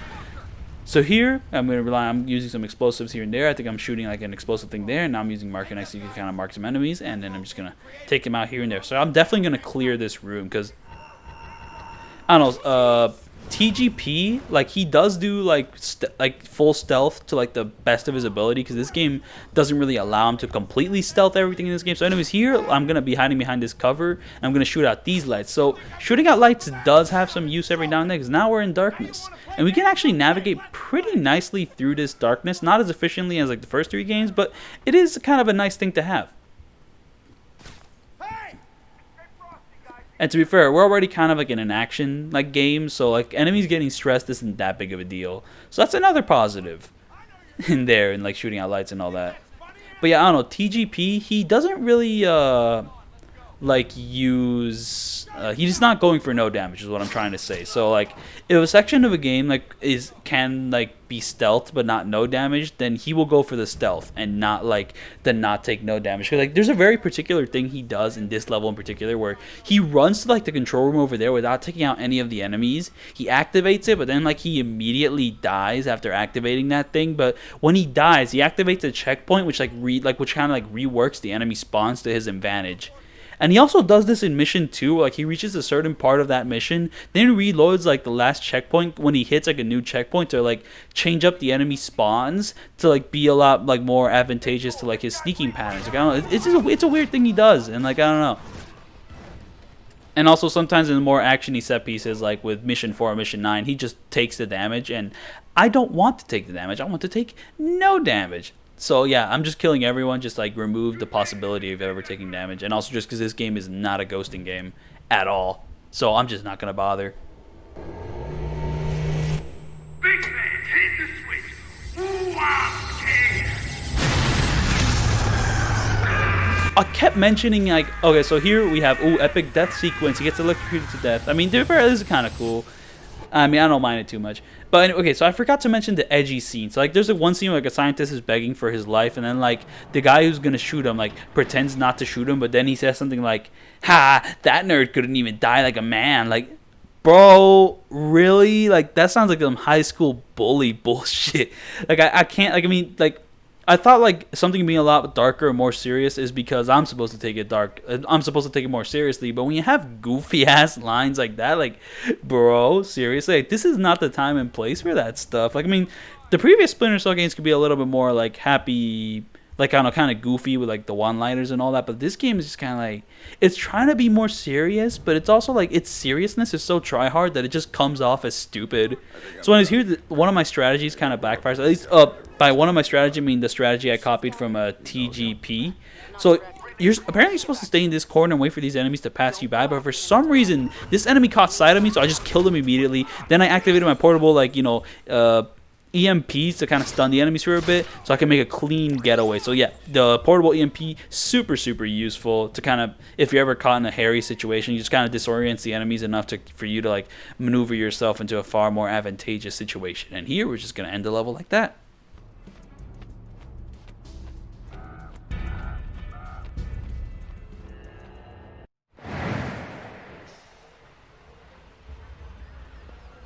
I'm inside. What now? The president's on the line, Sam. We need to eavesdrop on the conversation Reed's about to have with Galliard. So bug the memorial. We thought of that, Mr. Fisher. Galliard's people scrubbed the site in preparation for my vice president's charming little speech. And there was no time to get new equipment in place. Then what's plan B? You are. This morning's camera equipment is still in place. Get to the control booth, hack the camera controls to record the conversation, and uplink the feed to us. Just like that. All right, I'm on it. So there is another walking section where you're forced to walk. Like the game literally stops you from running because reasons. So, you know, okay, just an annoying cliche from like that generation of gaming. All right. And also here's another moment where the game takes away like your involvement, where like, wait, I was using another thing. It takes control away from you, where pretty much every time you like hack a camera or something, like one of these systems, and you have to like look through the cameras, you literally can't exit out of the camera. Like you have to sit there, do whatever you have to do on that camera for the entire duration, and only then will the game gracefully allow you to leave. But you can't exit out of that manually. Like, I mean, in Chaos Theory, you could hack computers, you know, manually. You can choose to hack those computers, and then when you're in that computer system and you look through the cameras and all that, you can choose when to leave. But now, every time you have to do one of these things, you don't have a choice. And that's another thing. Like, I mean, when you ever have to do one of these directional mic things, like at least in the first or like second game, because to be fair, it rarely happens in like the third game, at least from my memory, because I don't think you ever had to do like a directional mic in the third game. You only really had to like stand by like near them to hear them. You could choose to pull out that microphone and then point it at like the place. And well, to be fair, Like, you could stop using the microphone and then you fail the mission because, like, what are you, fucking stupid?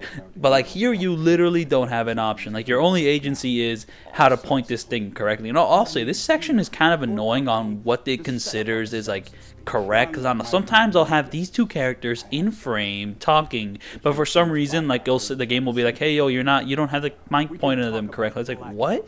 Like, I mean, what am I missing here? But yeah, like, you can't exit out of this. Like, it's just, you just have to sit through this entire cutscene. It's like, man, come on.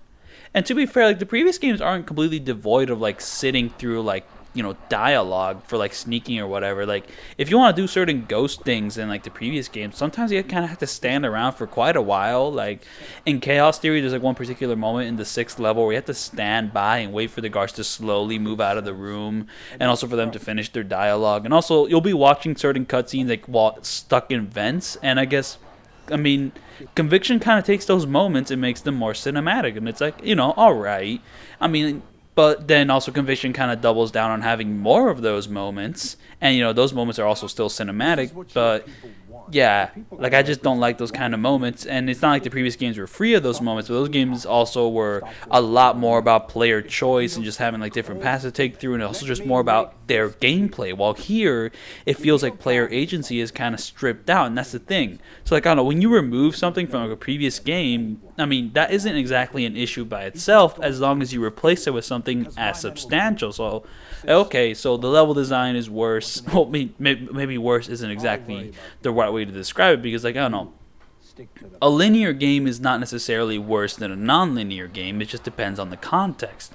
But the context is compelling sneaking gameplay. So, okay, we removed the more non-linear, like, open levels of, like, Chaos Theory. Well, to be fair, this is going from Double Agent, and I have not played Double Agent yet, and I hear Double Agent kind of fucks the level design before this game did, so I don't know, I'll have to play that game. But anyways, I'm just going to pretend we're going off from Chaos Theory or whatever. So yeah, so we removed, like, kind of the more non-linear design from, like, Chaos Theory. We removed, like, the more gradual shadow-based stealth. We removed the sound levels. Okay, what do we replace them with? And it's just kind of like, okay, we have a more action-based system. Like, the controls are smoother. You can actually duck from cover here and there. Climbing walls and pipes is faster. Like, I mean, all right, these are all very nice additions.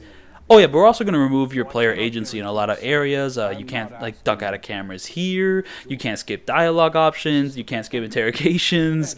And also, your objectives are really simple. So yeah, remove the more complicated objectives so you can focus more on the action. It's just kind of like, for all the positives this game's, like, new systems brings, and, like, for all the positives, like, some of the more modernizations of, like, your movement system brings, with, like, I don't know, the smoother animations and also just, like, the faster animations in general, like, the removal of player agency in a lot of the other areas just makes this a less, like, a less engaging game overall. Anyways, I closed that door for no reason.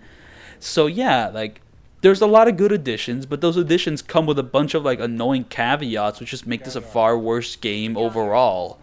And also, I will say, I did watch this one, like, video essay on the game, which was defending it. I forget which YouTube channel, like, did that video essay, but it's, like, the only video essay. It's, like, 30 minutes long, and it's, like, oh, why Conviction is underrated or something. And, like, I watched that video before playing this game, and I was kind of like, these are very good points. And then I played the game, and then I realized that every single positive point that video made comes with a massive, like, series of caveats to each and every one. Like, oh, yes, so the level design isn't as complicated, to focus more on the action-based, like, you know, gameplay, but that action-based gameplay could still thrive in a more complicated, like, level with more complicated objectives, and Blacklist kind of proves it, like, in a sense.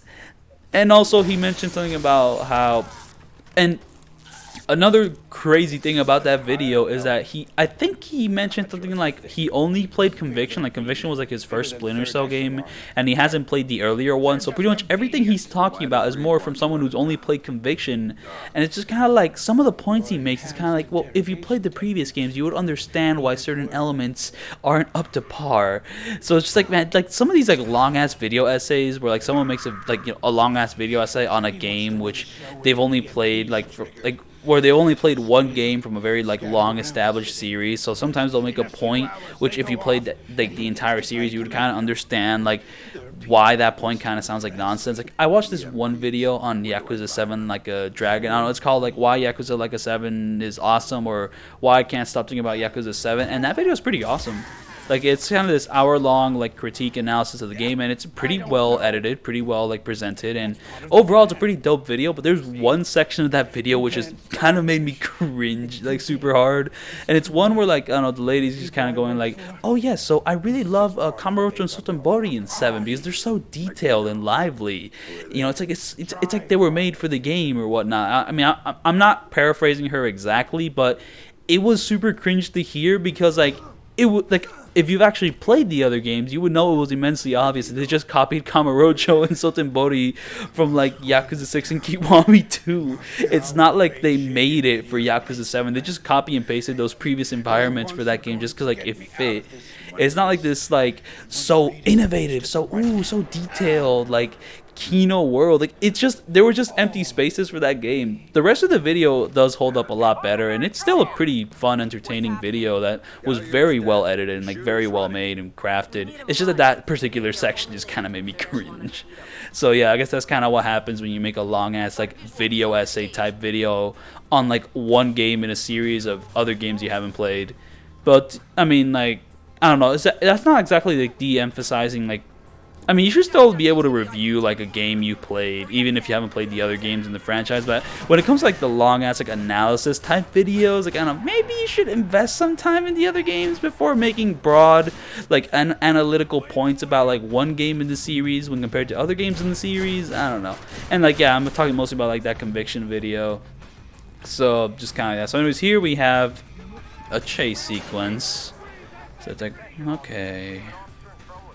So like, I don't know, you'll be mostly chasing this guy, and then at particular moments you might have to duck and cover to avoid his gunfire or to kind of sneak around some police officers you can't kill. So here's like one of the only times you can actually perform a non-lethal takedown, but it's forced on you by the game. It's not an option you can actually take. Thankfully in Blacklist you can actually like have the agency to choose between non-lethal takedowns and lethal takedowns, but here it's like all you can do is non-lethal takedown. So it's like, alright. Yeah, that player agency go crazy though. He's waiting for you again, Sam. So here this section can be pretty annoying because, I don't know, sometimes the bullet will shoot you, sometimes it won't, but pretty much like the strategy here is that it'll work most of the time, but sometimes it won't. It's pretty much just wait for him to reload, and once he reloads, duck into that part of cover. Because I don't know, if you duck to like another part of cover, you'll take too long and the guy will just shoot you. But yeah, I don't know, wait for him to count and then duck, and then once you reach this area he'll start running away from you, so now you can start running after him. So yeah, if you take the wrong path at that point, you'll get shot and take damage, but if you take the path I took, you won't take damage. So alright, very nice. So like, this level I should have done in one take. However, the one thing which kind of kind of discouraged me from trying it is because the first 9 minutes of this level is just straight up an interactive movie. And like, if I wanted to do this entire level in one take, I would have to go through like that entire 9-minute sequence over and over and over. So I'm just, you know, fuck it, I'm just gonna rely on the checkpoints. And like, the checkpoints are like too frequent after that interactive movie section. But I prefer that over sitting for 9 minutes every single time like I fail a particular section of like this level. And like, you can fail particular sections, you know, sometimes like a stray bullet will hit you just randomly, or sometimes you'll fuck up like the kind of cover based system, or sometimes you might just screw up like sneaking around these like police officers, because I don't know, it's a little bit challenging like with the non-lethal stuff, and I don't want to like have to go through 8-9 minutes of like an interactive movie every time I fail like actual gameplay. So it's like, oh my goodness. So yeah, I guess it's kind of like the frustration you would feel if you played Kingdom Hearts 1 on like the PS2. Thankfully, I don't have to deal with that. I can play it on the versions where I can play the versions of that first game where you can actually skip that cutscene. So very nice, very nice. Any idea why? I'll tap into their Como to find out. Everybody out! Now! So yeah, here there's no danger like in this section. And to be fair, frankly, there's no real danger like for the rest of this mission, because I don't know, once like there's pretty much gonna be like this big kind of like wave assault where like, I don't know, there's gonna be waves of enemies coming after you. However, if you go to a certain corner of the level, you can just wait like the rest of like the waves out and like not hurt anyone, and then just go to your car and end the level. So pretty much here we go. So pretty much just run over here. You guys gotta keep running here, and then start heading to the right. So just keep running. Yeah, in fact, jump over here, frankly. And now here's our grand opus plan, which I actually did take from TGP. So pretty much just keep running here, and now we are going to wait out the rest of this level standing right here. So pretty much where you want to be is like right next to the open street with like a statue. I hope I look at the statue so I can get, yeah, like those horse statue things over there. Just go to that part of the level and then just wait here. In fact, you could take like cover, because I don't know, there like some enemies might be like kind of near you and they could maybe kind of see you, but you frankly don't have to take cover. In fact, I'm just going to be standing here. So I'm just going to be standing here for like most of the rest of this level. So yeah, just, I don't know, pretty ingenious strat from like the TGP. Thank you for the strat. But yeah, here I am, just standing. No Fisher around here. We better hurry before the cops come back.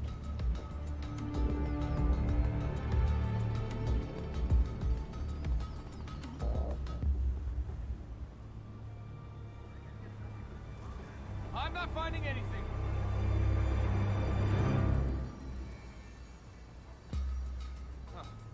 Looks clear. Everybody stay alert and report anything unusual.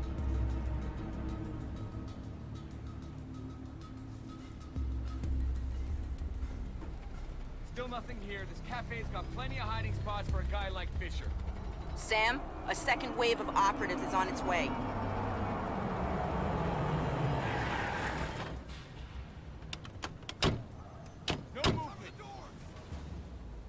So here I get a little bit worried because, ooh, a second wave of operatives showed up. So yeah, I guess I'll talk about some other points. So, I don't know, one thing which I can praise about this game, well, okay, maybe not 100% praise, but this is a really positive point, is that when you clear out a room of enemies, I don't know, when you kill everyone like in a single room, Sam Fisher will usually like say a one-liner. So like it's kind of like a nice tension relief, because I don't know, I mean, I'm not a fan of the direction this game went with, but it does have some good design to it.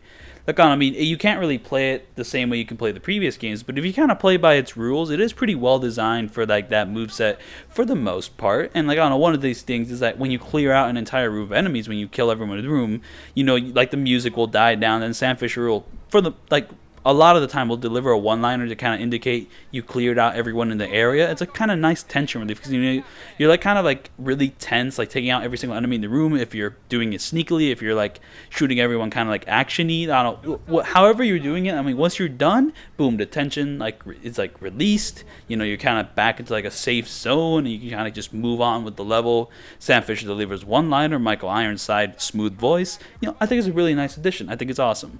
Very nice, very cool. Another batch coming at you, Sam. It's not here. Continue the sweep.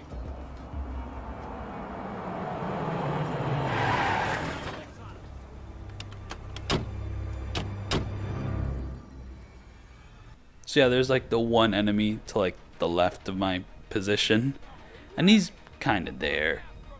I don't know if he can see me if I stand up, but here I'm just kind of playing a little safe, just kind of sticking to cover, but still just gonna wait here, just gonna wait out all the enemies. This is the way you ghost this section. A little bit of ghosting action. Ooh, you weren't expecting that from all the, like, from like the near hour and a half of manslaughter I've been committing throughout this video. No visual on Sam Fisher. Let's find him. Reed wants him dead.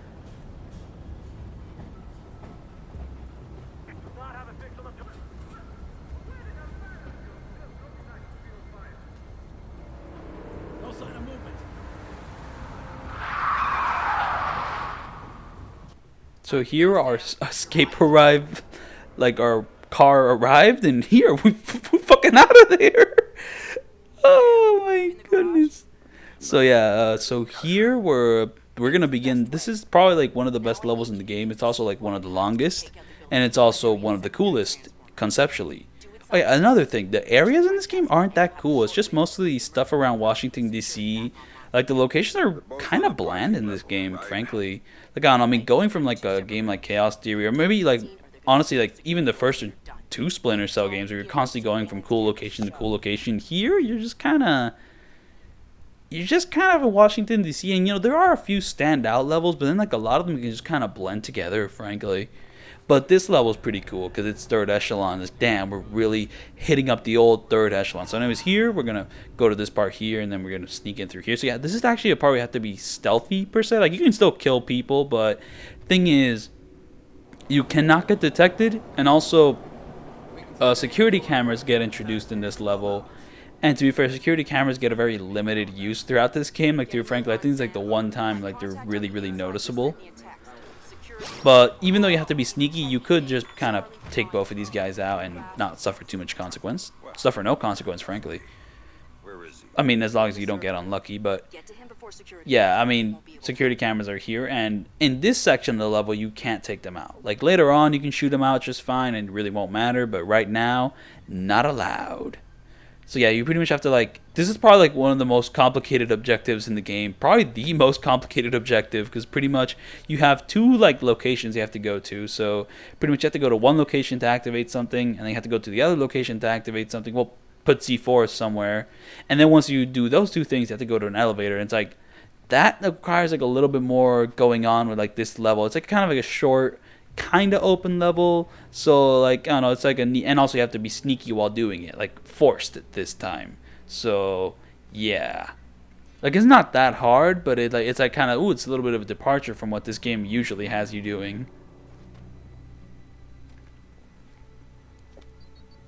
I will say another positive point of this game is that I really like the UI.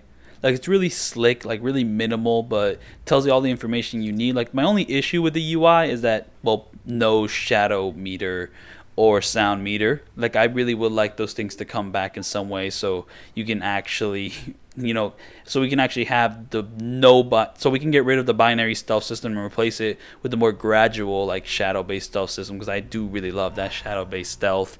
And honestly, and it could work with this moveset. Like, it'd make the game better. Like, man, come on. I know Blacklist definitely does not bring back the gradual like stealth system. It sticks with the binary stealth system. In fact, it may be worse than Blacklist, though I'd have to replay that game to make sure. But yeah, because Blacklist relies even more on cover-based stealth, though once again, I need to replay Blacklist to be 100% sure on that.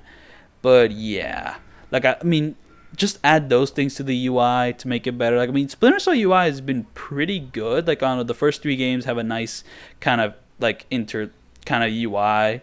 You have your shadow meter, you have your health, and it's like, you know, nice. Also, this game doesn't have a health bar because you have regenerating health, which can make it a bit harder to know if I took damage or not.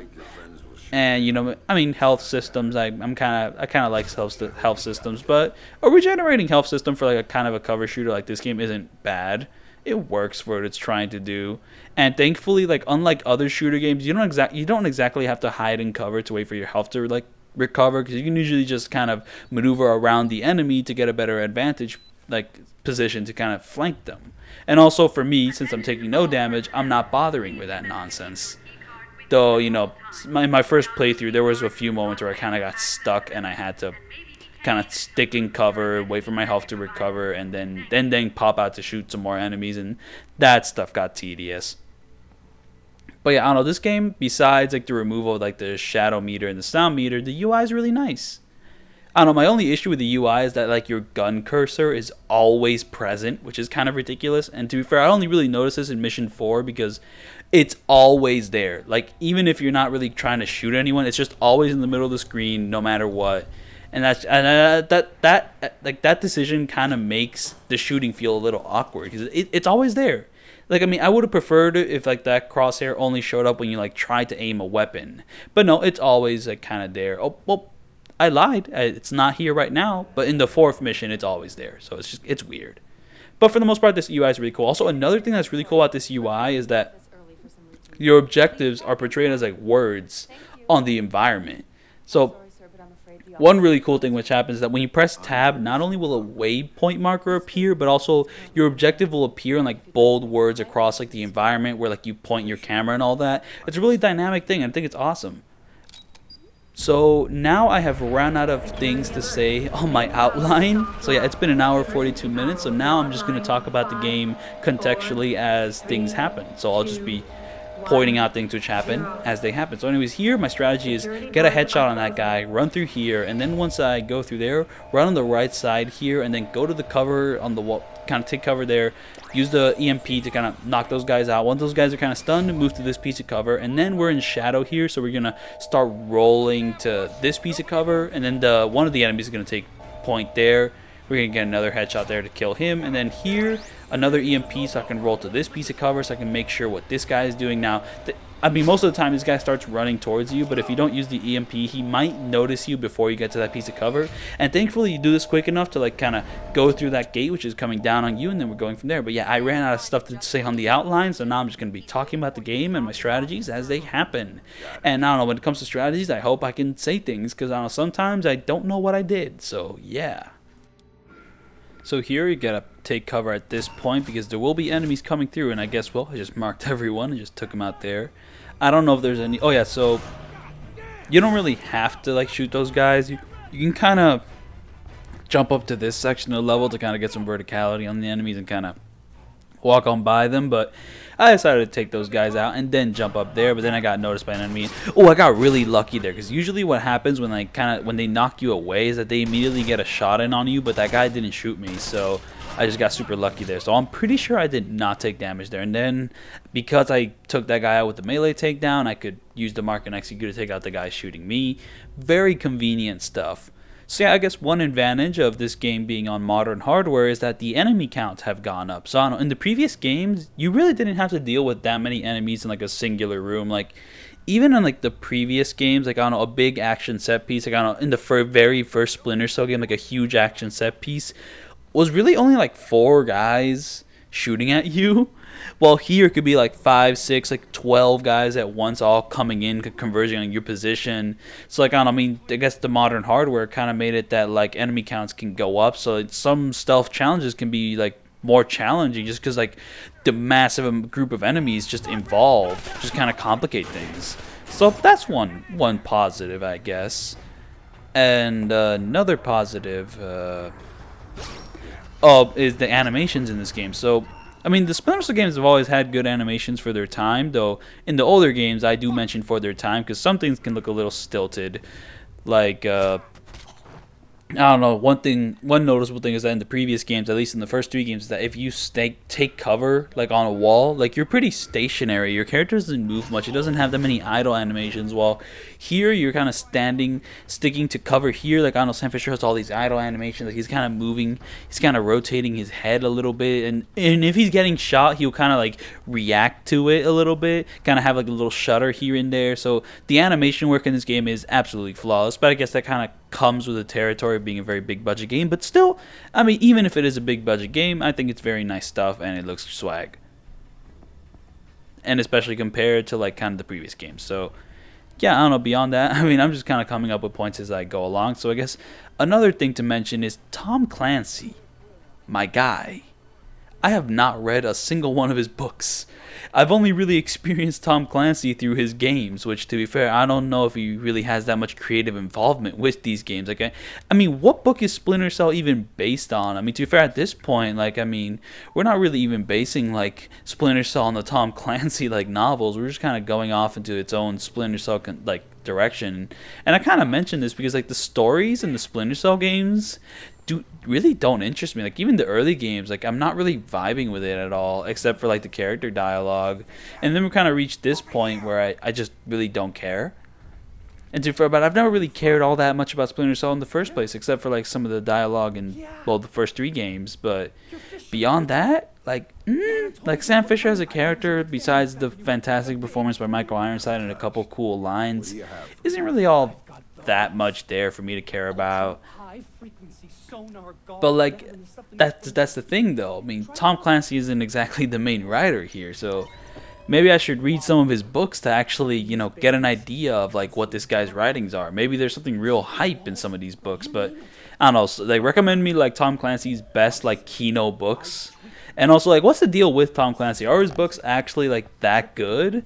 Like, I want to know about that. I want to know about that. Because, I mean, people have said that, like, Metal Gear Solid 2 is, like, a shitty version of a Tom Clancy novel. But I don't know what Tom Clancy novel is a meta-narrative about the derivative nature of, like, sequels in the industry. I mean, I don't know if Tom Clancy's ever tackled that subject. But I can kind of understand the criticism if we're talking about, like, I don't know, military technology and, like, espionage stories. Because, I don't know, Metal Gear Solid 2 can be kind of bloated and cringy at points in that area, but that's not what Metal Gear Solid 2 is really about all the time. So the comparison is kind of mute, though.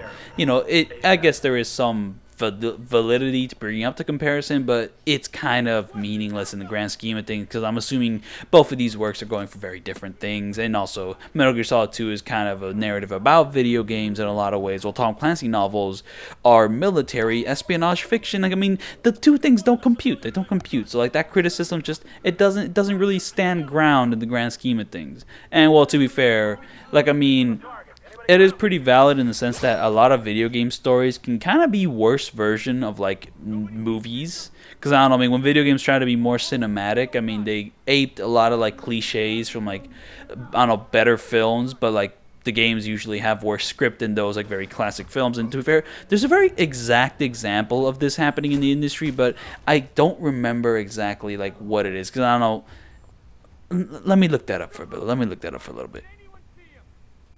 So I looked that up for a little bit, and I am still as uninformed as I was like a few minutes ago. But basically, yeah, I don't know, something kind of happened with like video games where they really want to be movies, but to be fair, it is not in a medium's best interest to be like another medium. Like, you know, saying that a film, oh, it's like a play, not exactly the best compliment to give a film, or to say that a theater production is just like a film. I don't know. To be fair, I'm trying to figure out like a way certain things work.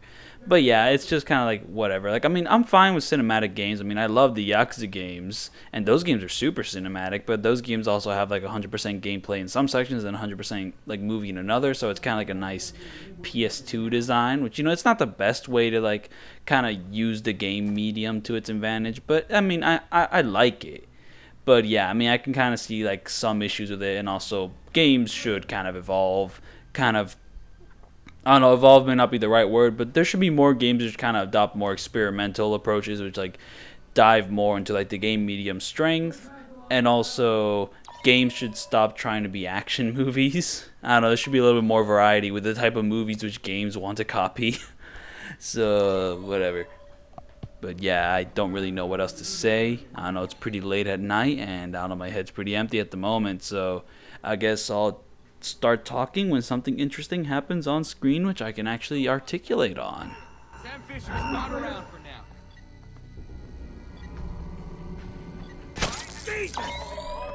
That's it, man! You're dead! Whoa!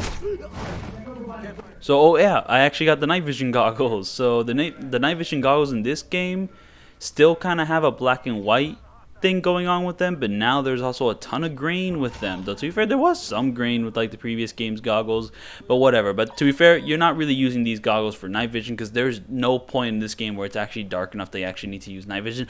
Oh, I have not brought that up at all, but yeah, there is never a point in this game where it's actually dark enough they have to use night vision. And to be fair, you don't even have access to your night vision goggles for most of this game, so it's kind of a mute point. But yeah, that's a weird design choice. In the first two games, there's like areas of darkness which are so dark that even you, the player, can't actually see your character unless you use night vision. But now we've completely gone away from that, and that's like another thing which made the shadow-based stuff so fun in like the first three games, that the areas could actually be dark enough that you could like literally see your character be completely invisible in the darkness. But now, even in the darkness you can create here, you can completely see your character. And to be fair, I mean, the black and white like kind of filter kind of helps with that, but still, like, it doesn't have the same feel as those first three games. So that's like one thing which kind of diminished. Like, look at that. That shadow does not completely hide Sam Fisher, though. To be fair, I mean, if you don't have night vision like goggles available for most of the game, I mean, you gotta be visible at the very least. That's kind of like one concession you have to make. But yeah, I don't know, that's one thing which was in the previous games which is not in this game. Just kind of a stylistic choice, which I prefer in the first three games over this game. But that's not why you're using the night vision goggles in this game. The night vision goggles in this game, well, they're more sonar goggles, aren't they? Are they? I forget. So yeah, here I'm going to get into position to take out those 3 guys there. I mean, I kind of got caught, but then I'm not caught. Very nice. Okay, so I keep doing this thing where I kind of raise my hand like in between like where I'm talking and the microphone, and it creates this effect where it's really muted. I just keep doing it accidentally, like, oh, I'm gonna raise my hand, and oh my goodness, there I go. I don't know if I should start recording audio like this all the time. Maybe it could be cool for some reasons, but yeah, so I keep like skipping over the point of the goggles. So the reason the goggles exist is that now you can just point out enemies in the area. So, and also for these gimmicky laser sections which barely appear in the game and are just kind of, you know, wait for the lasers to do their thing. So lasers existed in the previous games and they kind of existed as cool little puzzles. But to be fair, I actually don't remember any big laser sections in like the first 2 games. But there was big laser. Oh wait, there was that one laser section in Pandora Tomorrow that showed up briefly. I mean, it was pretty brief though, just like this game, pretty brief. But yeah, though I mean it's kind of cool. So here I kind of do something which I didn't really need to do. So go back down, wait for the laser to bounce back up, and then go through there. But yeah, the sonar goggles allow you to see enemies, and the great thing about being able to see enemies is that then you can mark those enemies from across the map, even if they're like behind walls and all that. So it's a good way to kind of scout ahead. And yeah, just very cool introduction to this game, though once again it kind of reminds me of the Batman thing, because Batman has that whole detective vision. But I don't know what game came out first, the Batman Arkham or this game, so I don't know which game is copying which, and yada yada yada. So here we're going to interrogate Kobin, and I guess I'll just be quiet while you're interrogating that guy. Well, protect me. I'm telling you, he's here. I will say though, I miss a really cool opportunity to stab this guy with the American flag. I thought that was like something which the game would force you to do, but no, it's actually like something you have to like deliberately choose to do. So I don't know, kind of sad because it is a cool thing to do, but you can actually miss it, and I do miss it in this recording. Shame. He's working with Megiddo. He's using 3rd Echelon to get EMPs into the country. And sited in DC, I help set it up. It's what I do.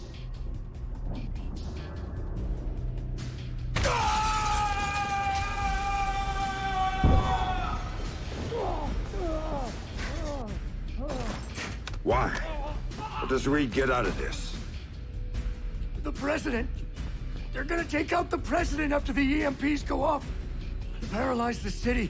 Use it as cover for the hit. Tonight. Why go after the president? I can't tell you.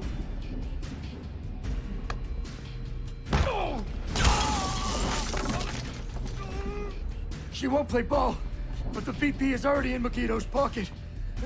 Reed gets a medal and a big fat promotion after it all goes down. That son of a bitch. Last question. This is the important one. What do you know about my daughter? If I tell you, you're gonna kill me. Well, that's a weird thing. So the subtitles say, "What do you know about my daughter?" But then Michael Ironside says, "Who do you know about my daughter?" I don't know anything about like, her. who do you know about my daughter? Bro, what? What? What? That's utterly strange. So yeah, what I should have done is I should have taken Kobin over here and interrogated him there, because he would try to attack me with that flag, but then I would stab like his hand with the flag, and it would have been cool. But I did not do it, and we're just gonna end that section without dealing with that. So now we're gonna enter an action set piece, which introduces a new enemy type, and it's these dudes with the same type of goggles you have. And what that means for combat is that like you can't hide from these guys, because like once they activate their sonar thing, they'll know where you are, and the best you can do is kind of like trick them with like the hologram position thing. But then like they'll periodically turn on their sonar goggles again to see where you are, so like you can't stay hidden for too long. You can kind of make yourself hidden, but then they'll know where you are. However, this encounter is really easy if you just camp out here and just start throwing remote mines at them. Just kind of wait for them to show up, and then just boom, blow them up. it's pretty easy. Just keep doing it. Boom. Look at that guy go. And then I'm just gonna keep doing it. Okay. Oh, that guy's showing up. He's kind of far from the explosion. Nope, it still affects him. Low. And we are done. So yeah, that was something. Oh yeah, why don't I go back to like the weapon thing and like refill? I think I might actually do that, but I don't know. But yeah, from now we're just gonna continue on with the level. There's still a few more things to do. Oh wait, no, there's quite a few more things to do. This is just the beginning of like the action set pieces, but yeah. Oh no, here what you're supposed to do is you're supposed to wait out these police people who are gonna come by, and then like these two guys are gonna stand point there, but they'll slowly make your way away from you. Though I forget if I take out one of them or not. Like I forget if I run into a complication or not. Let's see what happens. Oh, the complication is that this guy enters there. Though to be fair, if I just move on with my life, I think you'll actually just enter that room and not bother you at all. But I decided to take him out just for safety. Though to be fair, I don't think there was really any reason to take him out. So anyways, here we're just gonna do a little bit of contextual platforming away from the lasers. So the trick here is that the lasers are not on top of the seats. They're actually like in the area over the seats. So it's a bit of it's kind of screwing with your perspective a bit. It screwed with my perspective a bit. But yeah, just watch out for those lasers. I don't know exactly what the pattern is here, but I decided to go there. Very nice. So yeah, here, I don't know, pretty easy laser puzzle overall, but you know, be careful though. Still, it's lasers. And also the perspective can be a little fugly with all the lasers overlapping over each other. You don't know where they are. Wait, when you open the door, it like slams you all the way to like that corner, and I thought the laser would trip there, but it doesn't. So yeah, here, just reloading another checkpoint, and I forget exactly what happens here. So here we're just gonna stick to this side of the room, just do some rolls here and there. We're reaching the end of the level, but there's still a few things to watch out for and be careful. So yeah, just kind of keep rolling. Then once we reach this part, we're gonna wait for this guy to move to a place where we can take him out softly and quietly. Well, not too softly. You have to actually be pretty rough with him because we kill people in this game. We don't knock them out, we kill them. So yeah, here, once he turns that way, kill him, and then just slowly make our way up these stairs. So we're going to encounter another action set piece. There's going to be two guys who show up. It's going to be the guys with sonar goggles. However, since I knocked that guy out, I can just rely on my mark and execute system to take him out. So yeah, pull out my own goggles, mark them, and then boom, just take him out. However, there's going to be enemies running behind me, so you got to be in a real big rush to avoid them. I forget if like more enemies show up after this. Yeah, see, like, I mean, since like the sonar goggles kind of like alerted, like, I don't know, the sonar group, since they noticed me, the rest of the enemies are kind of on alert too, so I'm just kind of running away from them. But now, since you reach this section, it doesn't really matter. From now on, we're pretty much finished with the mission, and I will say, this game's story blows, but this section is actually pretty cool. This is easily the best moment in the game. I'll just let it play out. It was Lambert's call, Sam. He thought he was protecting you. He had a recording system set up in his office. Everything that went on in there he saved. Before New York, he gave me the access codes. The files can only be triggered on-site and only by me. This is what he had to say about Sarah. Sarah Fisher, I'd received reliable intelligence of a credible threat against her, one coming from a mole inside 3rd Echelon. The threat against Sarah would be used in an attempt to leverage Sam. Sam would then be compromised, and I couldn't allow that. So I made the hard choice. I faked Sarah's death, taking her off the playing board. Without her, Sam would be free to act as he needed to. He'd suffer, but she'd be safe. The rest was detailed. Preparing a new identity for Sarah, securing her. Excellent work there, Hannah, in keeping her hidden. Then used that despicable creature, Kobin, to provide a body that could stand in for the girl. And then I lied to my best friend. Told him his daughter was dead. Took advantage of his grief and used it for 3rd Echelon's purposes. And the saddest part of this, I never uncovered the mole. The danger to her and to Sam is still out there, which means this has to stay hidden. You and I know, that's all. Perhaps someday...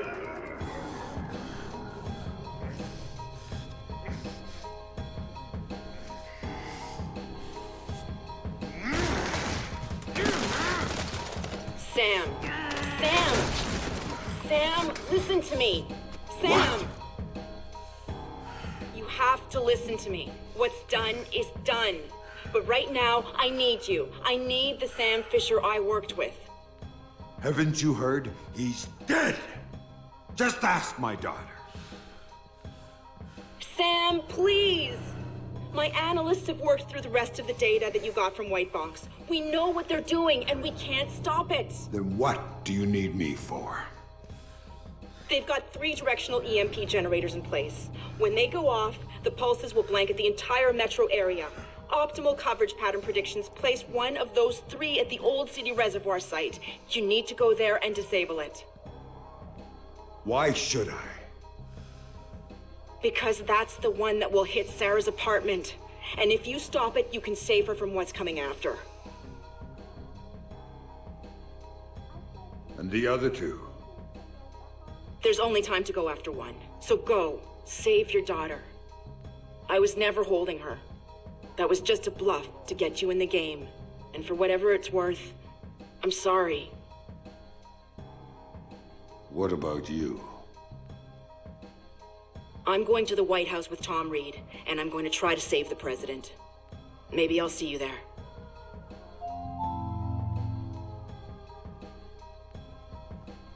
So yeah, the actual twist is kind of predictable. Like, it's not the biggest thing in the world, but the presentation of everything is just awesome.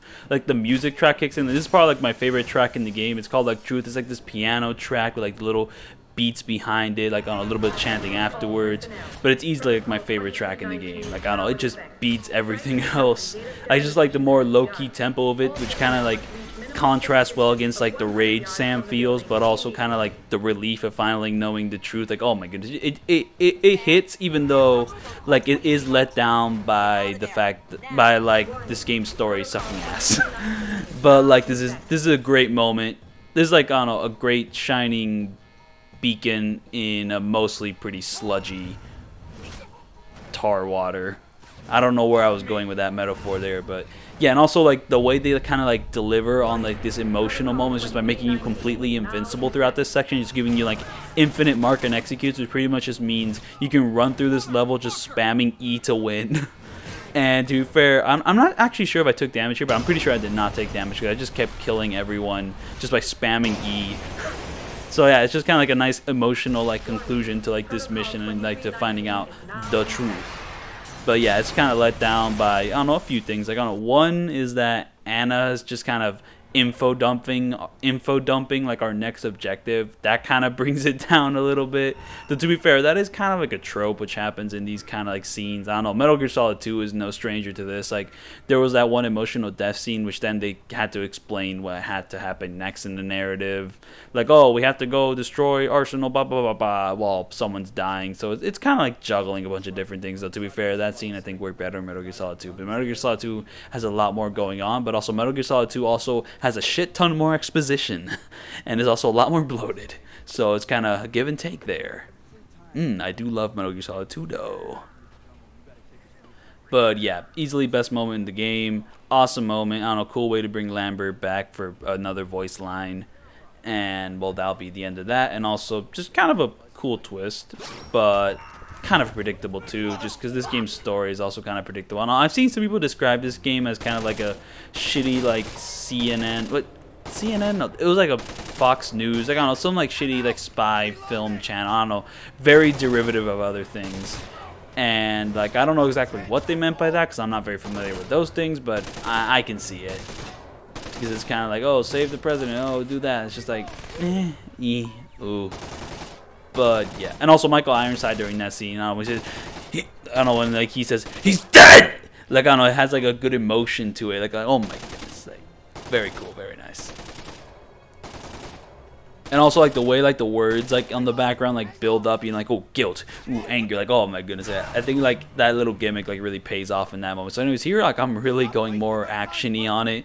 I'm shooting people, I'm using like the mark and execute, and we pretty much have to do all this to kind of isolate this guy because now we have to interrogate him. Yeah, so we have to kill everyone in the area before tackling this guy because our interrogations are very loud and not skippable. But yeah, I know that moment, like the truth moment, I don't know, easily best moment in the game story-wise. And I don't know, the story still sucks, but that is a very cool moment. I can't lie to that. Oh my goodness, this was so fucking brutal. You just like kicked that guy against the car? Like, oh man. How do I shut it down? Don't know. And even if I did, I wouldn't tell you, asshole! Funny. Now, tell me what I need to know.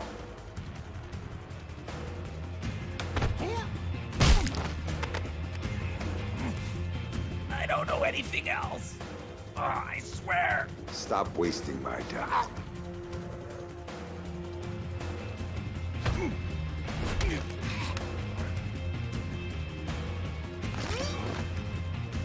If you don't know, who does? Oh yeah, this is another optional thing I missed. So I don't know if you carry this guy to like a certain piece of like the level, maybe near that bottle or something near like glassy, the enemy will try to hit you with like that glass thing, but then you'll break it, and then you'll use the sharp part of it to like impale. How do you say that word? To like pretty much stab his hand through like the tree with the glass, and you just kind of keep him stuck there like that. But I guess I missed the opportunity to do that. I didn't carry him in the right place. So yeah, another sad thing which I thought was mandatory, but you can actually skip it. So like, I mean, it doesn't really mean anything, but you know, it's kind of like aesthetic cool things. So here we're going to enter a combat room, and it's honestly a pretty efficient combat room because pretty much we have two enemies standing underneath this big heavy thing which will land on them and just kill them, and I think I can take out the rest of the enemies with a mark and execute. So it's just kind of, this entire room just kind of solved itself. Like, there we go, just take out those guys, and then, oh! No, I can actually like land on one of the enemies. So there's like 7 enemies in the room, but 2 of them are taken out by the big heavy thing. Oh no, there's a lot more enemies than 7, but at least in this room right now, there's like, yeah, so pretty much just kind of take out those 4 guys. So we've taken out like 6 guys so far. There's like 2 guys left, but we can kind of just take them out by just jumping on them. There's not that many guys, so no biggie. Oh, but I guess I'm kind of taking my time with it. Oh no, I use the EMP to kind of take that guy out, and the EMP also gives me time to kind of run away after I take that guy out to go into cover, so then I can slowly sneak up on this last guy here. So yeah, very useful, very good use of the portable EMP. So that's like one reason you do it, because like if you didn't use the portable EMP while you were taking that guy out and running into cover, that guy might have noticed you and shot you. So yeah, just, I don't know, the interruptions are nice. And now, instead of using the mark and execute, I'm just going to shoot him manually. You know, it requires a little bit of actual skill, which the mark and execute kind of takes away from you, but that's because I've talked about this.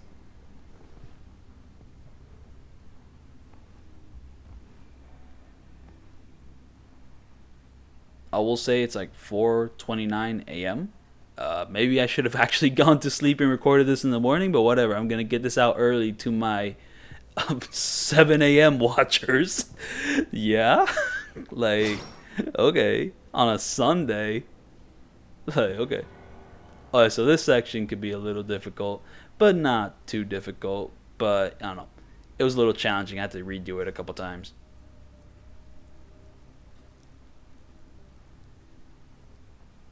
So here your option to roll is taken away from you. So this is another evil thing by conviction where your player agency is taken away. But to be fair, I don't really care about it too much because the original games had crawl spaces. I don't know. Chaos Theory has these crawl spaces. All you can do is crawl between them. And to be fair, what I was running through was pretty much a crawl space, except I was like running at a faster speed. So whatever. Like it's a pretty like samey thing to the previous game. So anyways, here there's going to be like 2 enemies there. I'm going to throw a mine there. They don't even notice. And then I'm going to blow it up when they go through here. And then when that blows up, it's going to attract the attention of some other enemies, which I'll take out very subtly from my pipe here. Oh no, I'm actually just going to throw more bombs. Lol.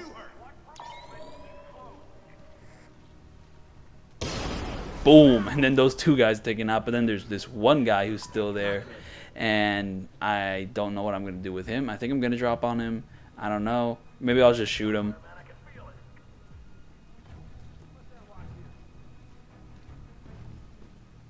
But yeah, I don't know. 2 mines took out 4 guys. And now I'm trying to see what I can do with this guy. Oh, I think I am trying to shoot him. Because I don't want to use the mark and execute on this guy. I'm waiting to use the mark and execute. Oh, yeah, boom. There we go. Got a headshot. Very smooth, very nice. And now we're going to enter this next room, which does have some enemies waiting. Oh, no. Oh, wait, yep, that guy. And I think I'm also going to shoot this guy from my vantage point up here in the pipes. But this guy, okay, so weird thing is that headshots can do 1-hit kills, but sometimes enemies will wear helmets, so the 1 headshot may not kill them, and it's just a little weird there. But I can't drop down into that area unless I'm dropping down to kill him, because I'll take damage. So instead I kind of walk like back to where I was, and now we're going to slowly make our way to like the final arena of this section where we rescue the scientist. And I'm saving my mark and execute for this section in particular because I will need it. Because if I don't have the mark and execute, it's just going to complicate everything. Though to be fair, I actually take a little bit of a complicated approach with saving like the scientist here, because like I want to use the mark and execute, but I don't want to only use the mark and execute. Like I want to use it, and then I want to drop down on an enemy so I can like so I can get it back for the next section of the level. No movement here. You think you can hide from me? So here we're just, I'm going to, so yeah, pretty much if I look over cover, if I kind of like peek over, I can attack everyone. But if I don't, there's that. Oh, actually, I think I was trying to kill everyone, but then I failed. But then it worked out for me because now I can land on this guy. So I thought that if you get caught during this scene, he would kill the scientist. But to be fair, I killed all of his friends and he's still alive. So I mean, he must have caught on, but I guess that's kind of a bluff. So maybe you could be a little loud while trying to rescue the scientist and he won't kill her. But to be fair, I mean, don't experiment too much on that. It might be annoying. But yeah, just I landed on him, got a melee kill, and now I have my mark and execute for the next section of the level. And I'm gonna need it. There's gonna be a lot more action coming up. Tell me how to stop You it. can't. There's 2 generators on site. When they're activated, they'll juice the EMP, and then it'll discharge. What's the catch? If you take out one generator, the other one automatically flashes. Each of them alone is enough to trigger the pulse. So I need to hit both at the same time. Yes. Or else it goes off. Are you with a friend? Otherwise, there's no way. There's always a way. Now you better go. Things are going to get ugly around here. It's going to get ugly everywhere.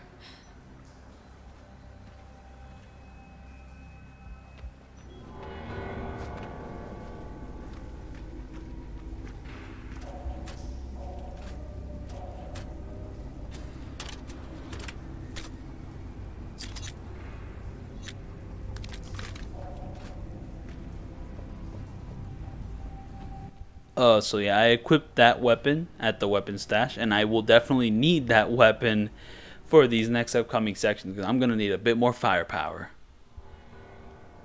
especially for the finale.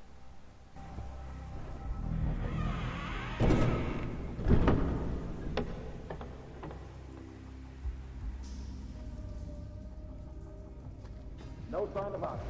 So here we're gonna enter a bit of a battle arena here, and you can actually just like kind of crouch, do some dodge rolls, and then just climb up here to knock that guy out. And then once you do that, boom, gonna blow that up. I don't know how many people I killed doing that, but I certainly did some damage, and now we got a huge crowd to contend with. However, I have my mark and execute. However, I screwed it up and I only killed one guy.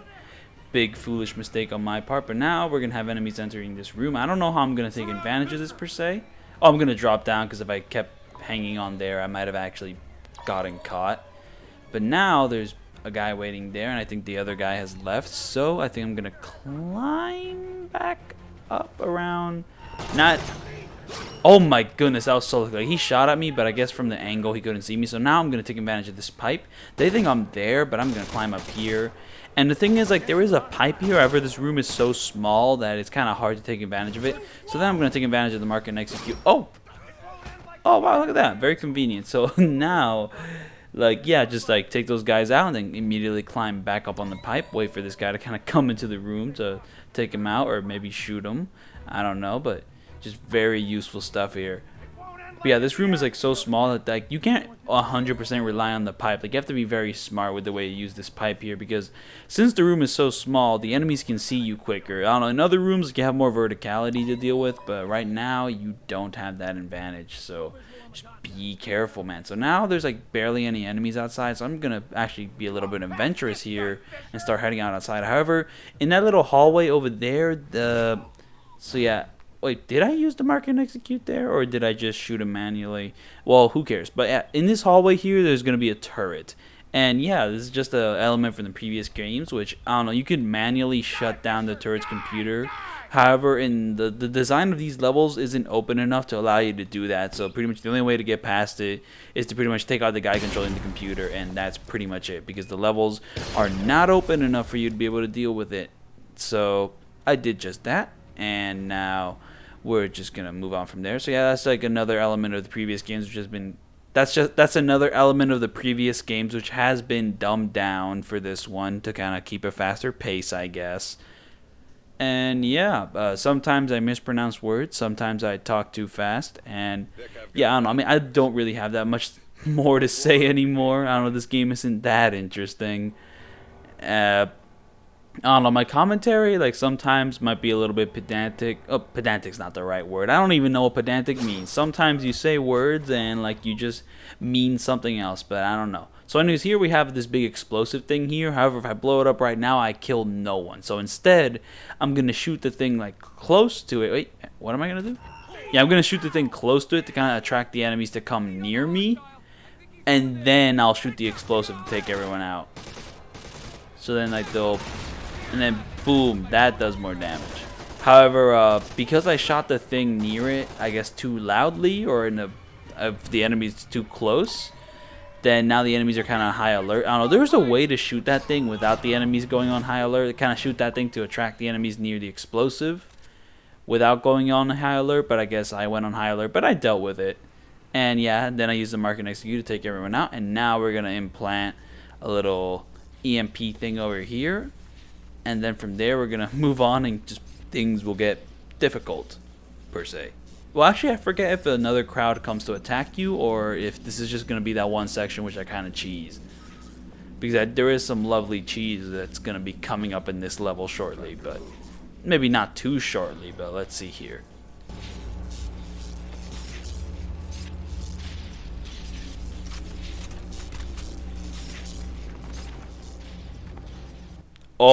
Oh, this level is going to be like some flashbangs. Oh, a little bit of a scripted flashbang there. And now I don't know what happens here. I think, okay, so I'm going to start throwing some mines. I don't know exactly what that did, but... And now we're going to enter some third-person shooting. Woo! And now I'm going to use my secondary weapon to deal a lot more damage to these guys. So, I don't know. I mean, the pistol can, like, kill people, but this kills them faster. So, I'm just going to use it. Oh, my goodness. It's a little bit of a hectic battlefield going on here.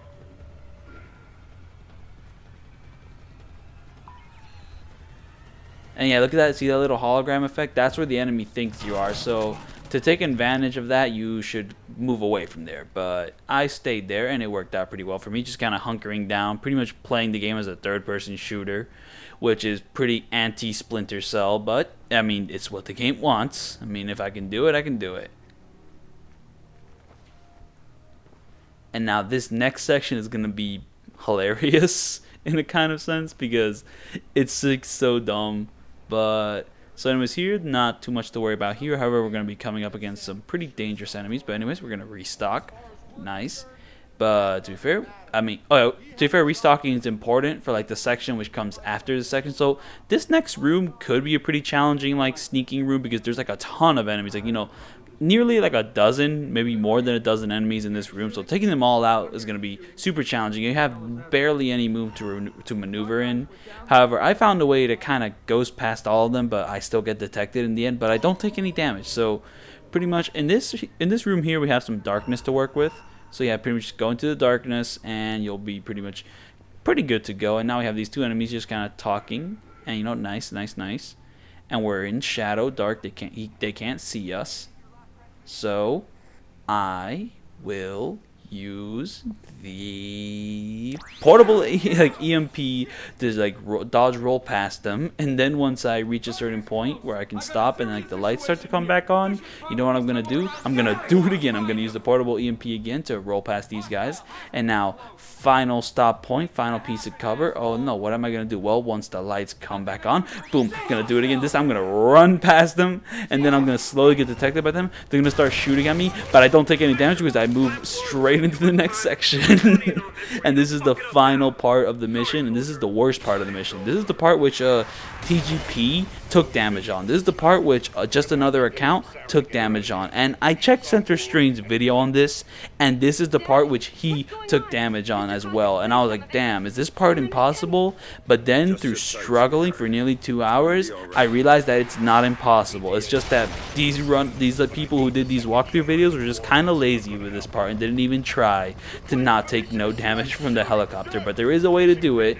It's pretty like straightforward and tedious, but there is a way. So there's gonna be 2 enemies coming up. I'm gonna headshot this guy, and then once I headshot this guy, I'm gonna wait for like, I don't know, this guy to kind of shoot a bit, and then I go in there. It's kind of random if he gets you or not, but there is a pattern to it. Just kind of wait for him. And then once the helicopter's shooting me, and once he's done shooting me, I'm gonna take that guy out. And then once I take that guy out, I'm gonna run over here. I'm gonna dive into cover here, wait for the helicopter to start shooting, and I'm gonna try to get myself some mines, or was it frag grenades, whatever. So anyways, I'm gonna run all the way to this piece of cover. I'm gonna get into this piece of cover really quickly because these enemies are gonna start attacking me. I'm gonna throw this mine at pretty much the perfect moment. Pretty much kills all the enemies in the area. Like, I mean, to be fair, I got super lucky with that. Like, it's only happened twice, and this is pretty much the second time it's happened. So I pretty much got rid of all the enemies, and all I have to worry about the helicopter. So run to this piece of cover, kind of wait. To be fair, I don't know if you really have to wait that long. I think like after the helicopter's done shooting, you can probably run into the building, but I'm not gonna risk it. I have to take no damage. So once the helicopter's done shooting there, run into this building, then go into this piece of cover because the helicopter's gonna start shooting immediately there, and then once the helicopter's like, you know, stops shooting there, jump over this window, and now you have another enemy encounter, the final enemy encounter to deal with, and it's gonna be tricky. There's gonna be like 6 enemies or whatnot, so I'm gonna throw like some frag grenades there. It misses that guy. Then I'm gonna throw one there immediately, and it's gonna take like the guys in the helicopter out all at once. It's like 4 guys, boom, done. Then I take that guy out. That takes him out, and then there's one more enemy in the area, and the scanner doesn't pick him up. Like in this area, like the walls actually block the scanner from like getting enemies, but there's gonna be one guy who's gonna be popping up there. But I'm gonna throw like a remote mine there, takes them out, and now all I have to worry about is the helicopter. So I'm gonna go to that piece of cover once the helicopter's done shooting. Then I'm gonna wait him out because I'm playing it really safe. I do not want to take any damage from this guy, and pretty much I'm gonna do the impossible. I'm gonna pretty much record a no damage run of this section, which I have not seen any other video do. Like, if someone else has done a no damage of this section, let me know because I have not seen it. Am I the first to do it? Well, to be fair, this really is not that impressive. Like, if you know what you're doing, you can no damage this, but I did it, and I have not seen another video do it. So yeah, I'm taking the medal on that. If you want to challenge me on that, then send me a video, and then I'll be like, yo, this guy did it first. Very nice. But if you can't do that, then yeah, I'm the guy who did this. I no damage this section. Yes. And here we're gonna meet our daughter, but it's gonna be pretty underwhelming. It's gonna be rushed, and it's not gonna have the emotional impact that you would want it to have. And to be fair, the story kind of blows and is stinky, so I don't really care. Dad? Sarah. Sarah. Sarah. I thought you were dead. They told me you were dead. Sam, I'm sorry, but if I hear that Black Arrow radio chatter right, we are out of time. I'll let you sit next to him, but we gotta go. No!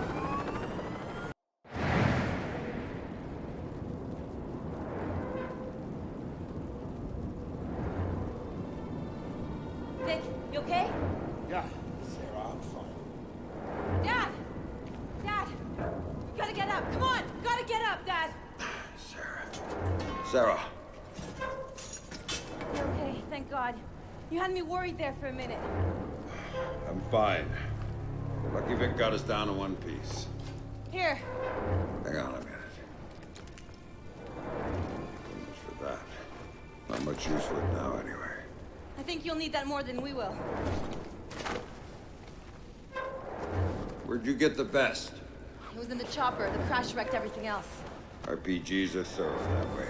I get that impression. Sam, what the hell are you still doing here? Get your bony ass over to the White House. I'm not leaving my daughter here, Vic. Sarah, can you work your way around? Dad, it's all right. She'll be fine, Sam. We're 6 blocks from my office. My people are coming to meet us. Grim needs your help now. Grim can wait. I'm not taking any chances with Sarah. Dad, he's right. Go do what you have to do. Trust me, we'll be fine. I'll see you again soon, I promise.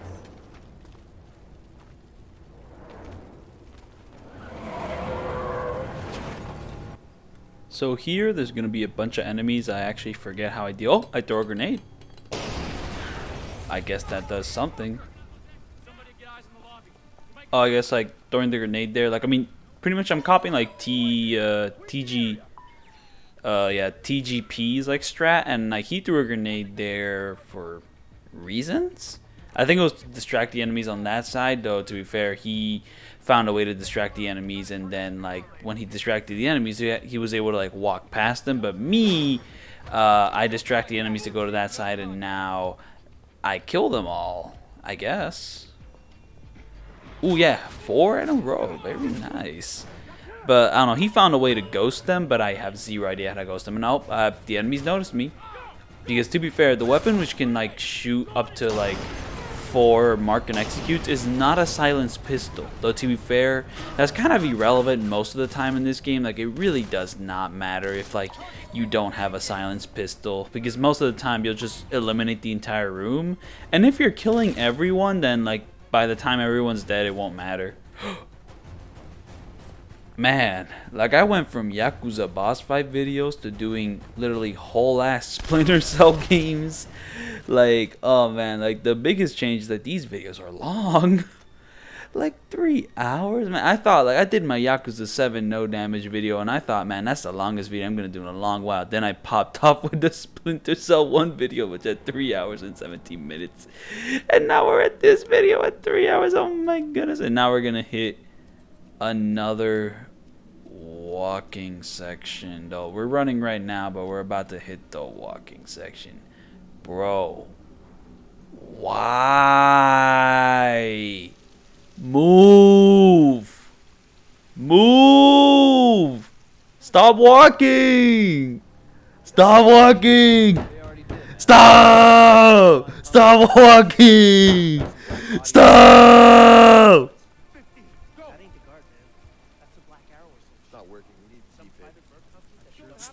Stop walking. That go back to normal. No, go back to normal. Stop walking. Stop. You're not a kid! You're not a kid! Ah!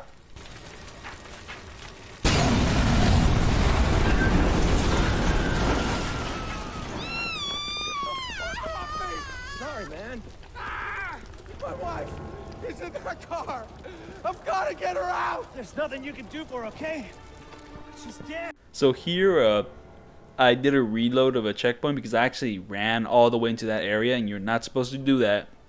You're supposed to wait until he's talking with that guy, and then he won't see you climb this pipe. So yeah, just climb the pipe, just kind of maneuver around there, and you should be able to avoid most of the threats in this area. Though, to be fair, by the time I'm done here, they're all going to be dead. But I forget exactly what my strategy is. I mean, right now I'm just kind of doing some neat platforming to kind of get to the area I'm at. Oh yeah, this section isn't all that hard. It's the next section where I slaughter everyone. Right now, I think I'm actually trying to avoid people, though I'm not 100% sure on that. So you just kind of drop down here. I think the most I'll do is just kind of maybe kill this guy, but I'm not 100% sure on that. Let's see what happens here. What's the plan? Or maybe I avoid him. I don't know. Let's see. Oh, I do avoid him. Yeah, so this section of the map, not too bad. It's the next section where I'm going to go a little slaughter happy. Though, to be fair, you kind of have to, because, like, the group which, like, I don't know, your objective is pretty much in front of... Oh, I am going to knock him out. Oh, yeah, I'm going to knock this guy out just to get some execution points for the next section. Well, execution points. I mean, the mark and execute stuff. Yeah. So I just knocked that guy out precisely for that. So yeah, start running, and oh, that's the wrong direction. You're supposed to go that way, not that way. Oh yeah, sometimes you're going in the wrong direction. The game will like adopt like a camera in like a cinematic way, I guess, kind of like away from you. So that's how you know you're going the wrong way.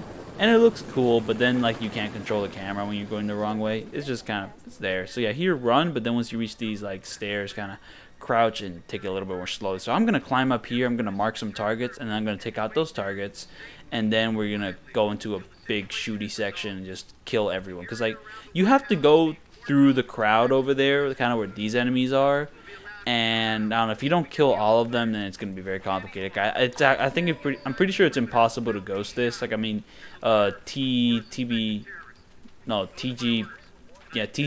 like, I mean, I'm pretty sure he killed the majority of the enemies here. And also, this is the part where I killed the civilian on my first run through, because like I threw like a grenade or a mine, and then it hit one of the civilians, and I failed the mission, even though Sam Fisher's supposed to be like more hardened here. But I guess civilians is still out of the question, I guess. So whatever.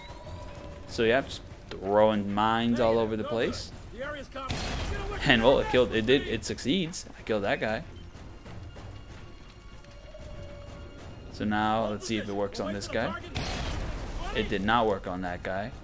But I can always throw another one, though. I'm a little bit of an awkward position because I can barely see what I'm going to throw it at. Did it work? I guess it did. But we still got this guy. I think he may be the only guy, so I'm pretty sure I'm going to shoot him here. Or throw a frag grenade. But I miss. I don't know, it's kind of hard to aim them. A little bit weird. Or I think I'm going to snipe this guy, maybe.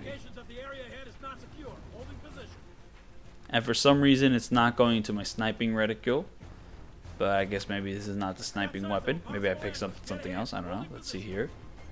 But yeah, man, long-ass videos with these Splinter Cell things. Like, I'm going to have to explain the entire game. And I have to, like, figure out some conversation topics to, like, kind of last for the whole video. Oh, my goodness. Like, sometimes my commentary be a little lacking. But I don't really care, though. Because, like, it's like my footage, my gameplay was already so swaggy that, like, the commentary is, like, kind of like the icing on the cake if, like, the gameplay isn't enough for some people. And, like, it's kind of like me. Sometimes I don't want to just look at gameplay. I want to see someone commentate on the gameplay to kind of have more understanding of the swag gameplay. So it's a win-win as long as I explain something. So yeah, once I kill everyone, I go back there to refill like my weapons and ammo for the next section of this level because we are not done. I don't know. Like in these last couple of levels, like they start adding in cutscenes in between some like transitions, and I think like every time those cutscenes happened, there was a new level. But I was wrong. It was just the same level. They were just getting fancy with it.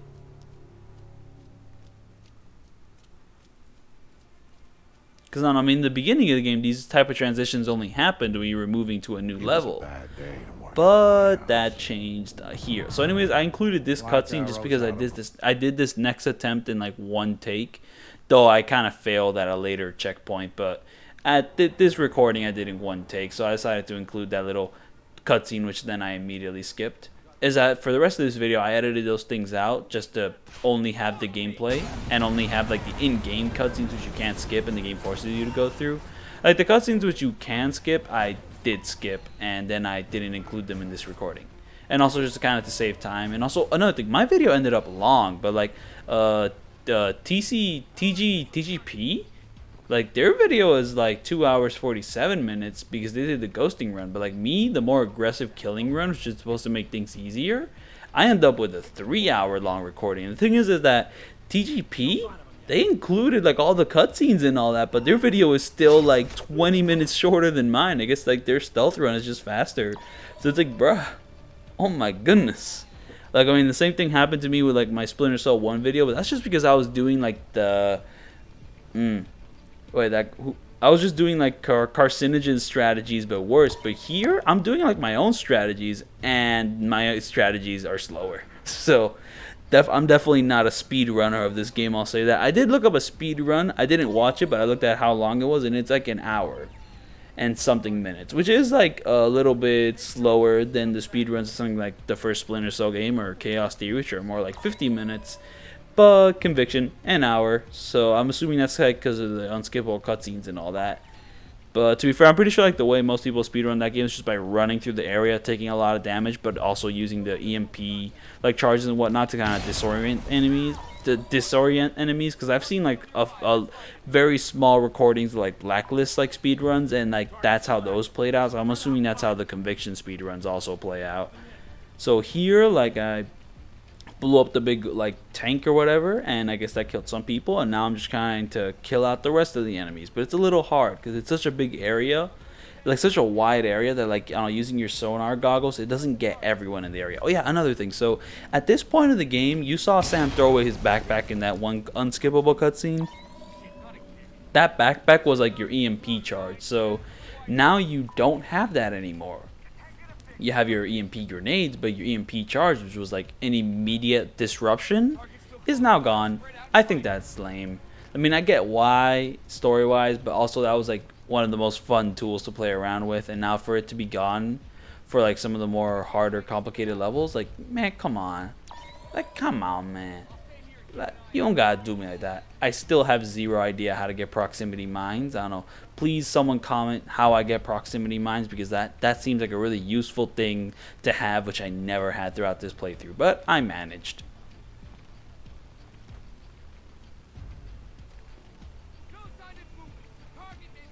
So here we're gonna get some verticality on the opponents. I mean, yeah.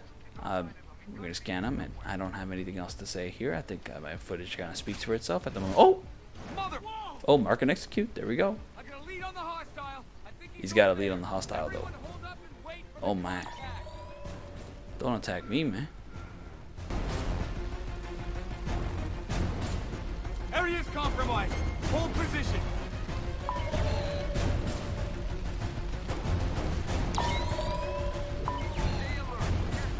Hold position. Watch. Lamau. So I just used the mark and execute to like know where they are, but then I used one of them remote mines to take care of business. And now we're just gonna move on. Oh, there's still someone alive. Ooh, okay, let's see. Where are they? I think I'm gonna shoot him up. I'm gonna kick this guy's ass. Are you now? Are you? Well, good luck with that. So yeah, this next part I'm gonna reload a checkpoint because it's pretty difficult. And also it's just the checkpoint and I died at that point. So here there's ways to ghost these enemies, but instead I'm just gonna kill the first two like waves, and then I'm gonna escape, and then I'm actually gonna ghost the third wave. So okay, so how do I do it? Save you, Fisher. Move in, I'll keep you covered. Closing on the target now.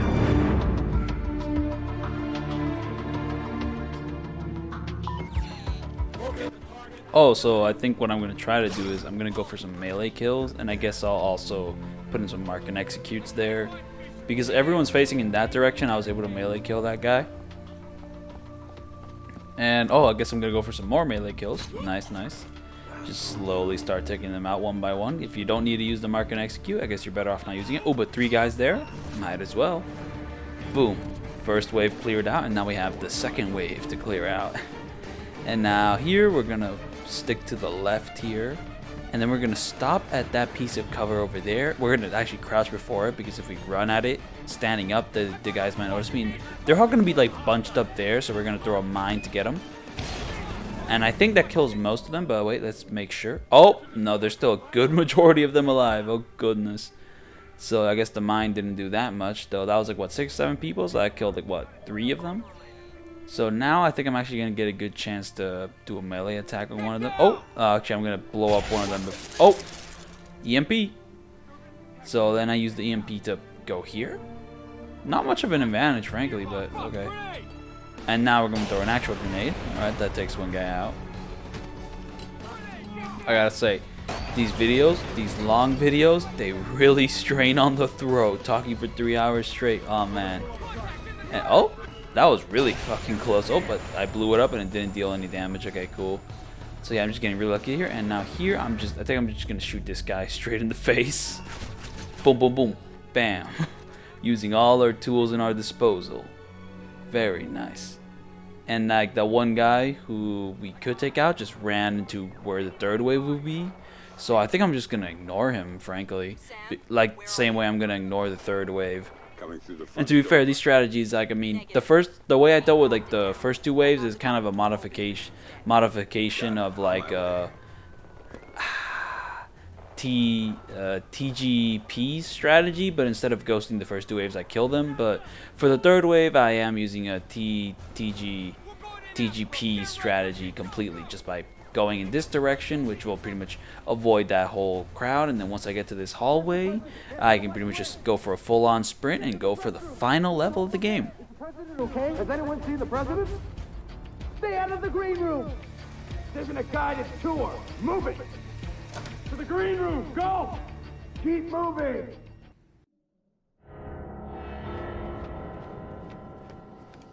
So yeah, these Splinter Cell videos are kind of like the definition of diminishing returns. Like, they really do not get that many views, but though, to be fair, I mean comparing it to my Yakuza videos is unfair, because I have like what, 28 commentary videos on the Yakuza series, and like each of those videos like an hour long. Like, I've definitely spent like over a year building up like that side of my content. So like, and this it's only been like what, 4 videos on Splinter Cell. So it's like, I mean, I haven't really delved that deeply into this series yet to kind of get the same success I've had with Yakuza. And also, Yakuza has released games in the past 5 years, unlike Splinter Cell, which hasn't released a game since like 2013. like a real game. So Splinter Cell is pretty relevant in the grand scheme of things.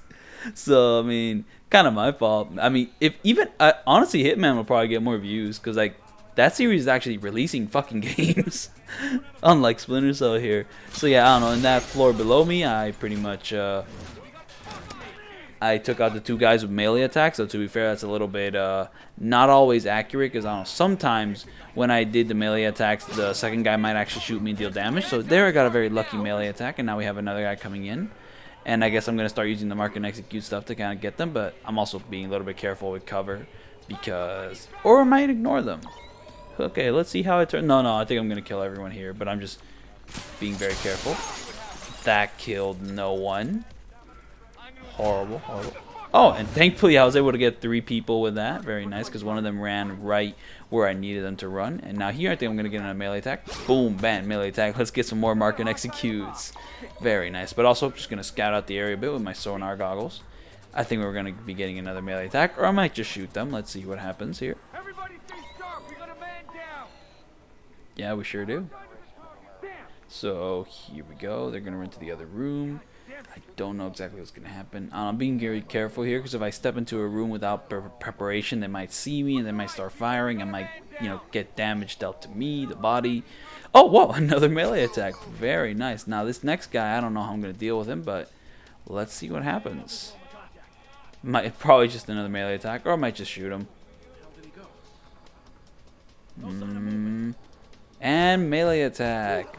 Boom, and it's over. So I'm going to climb out this window even though there is 0 reason to do so. Because usually you would climb out that window to sneak past the enemies. But since I killed literally everyone, there was no reason to do that. So now this next section, I forget what happens.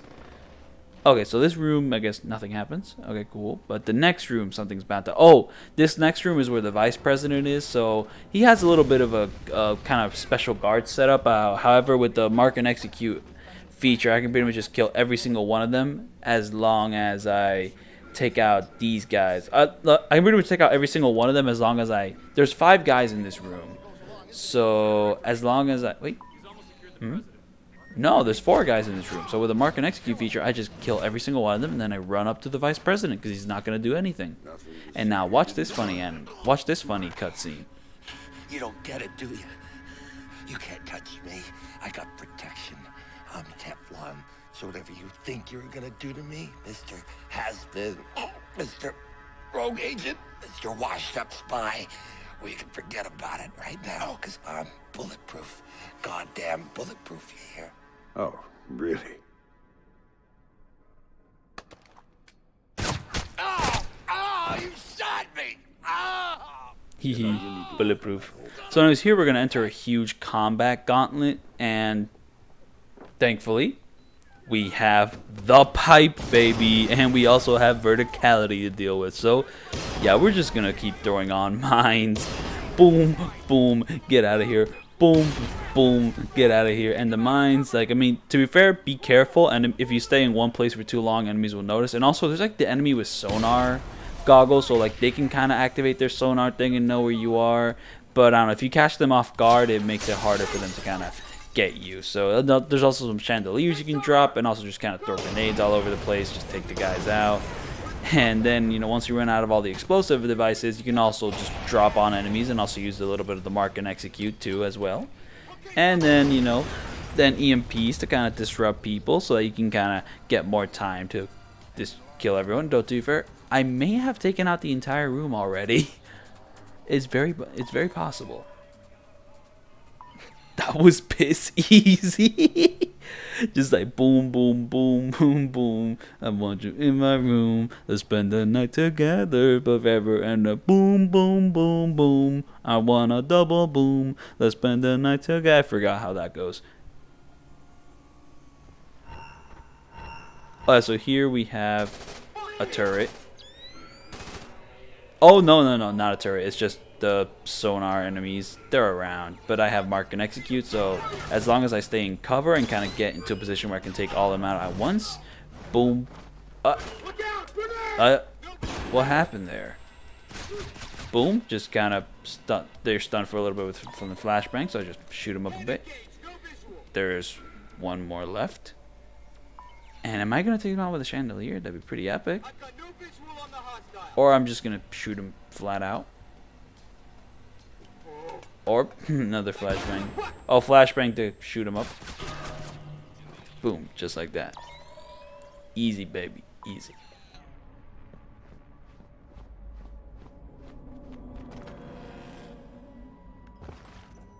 There's gonna be a turret in one of the next rooms, and oh, transition. So yeah, there's gonna be a turret in one of the next rooms, though I don't think it's this room, so whatever.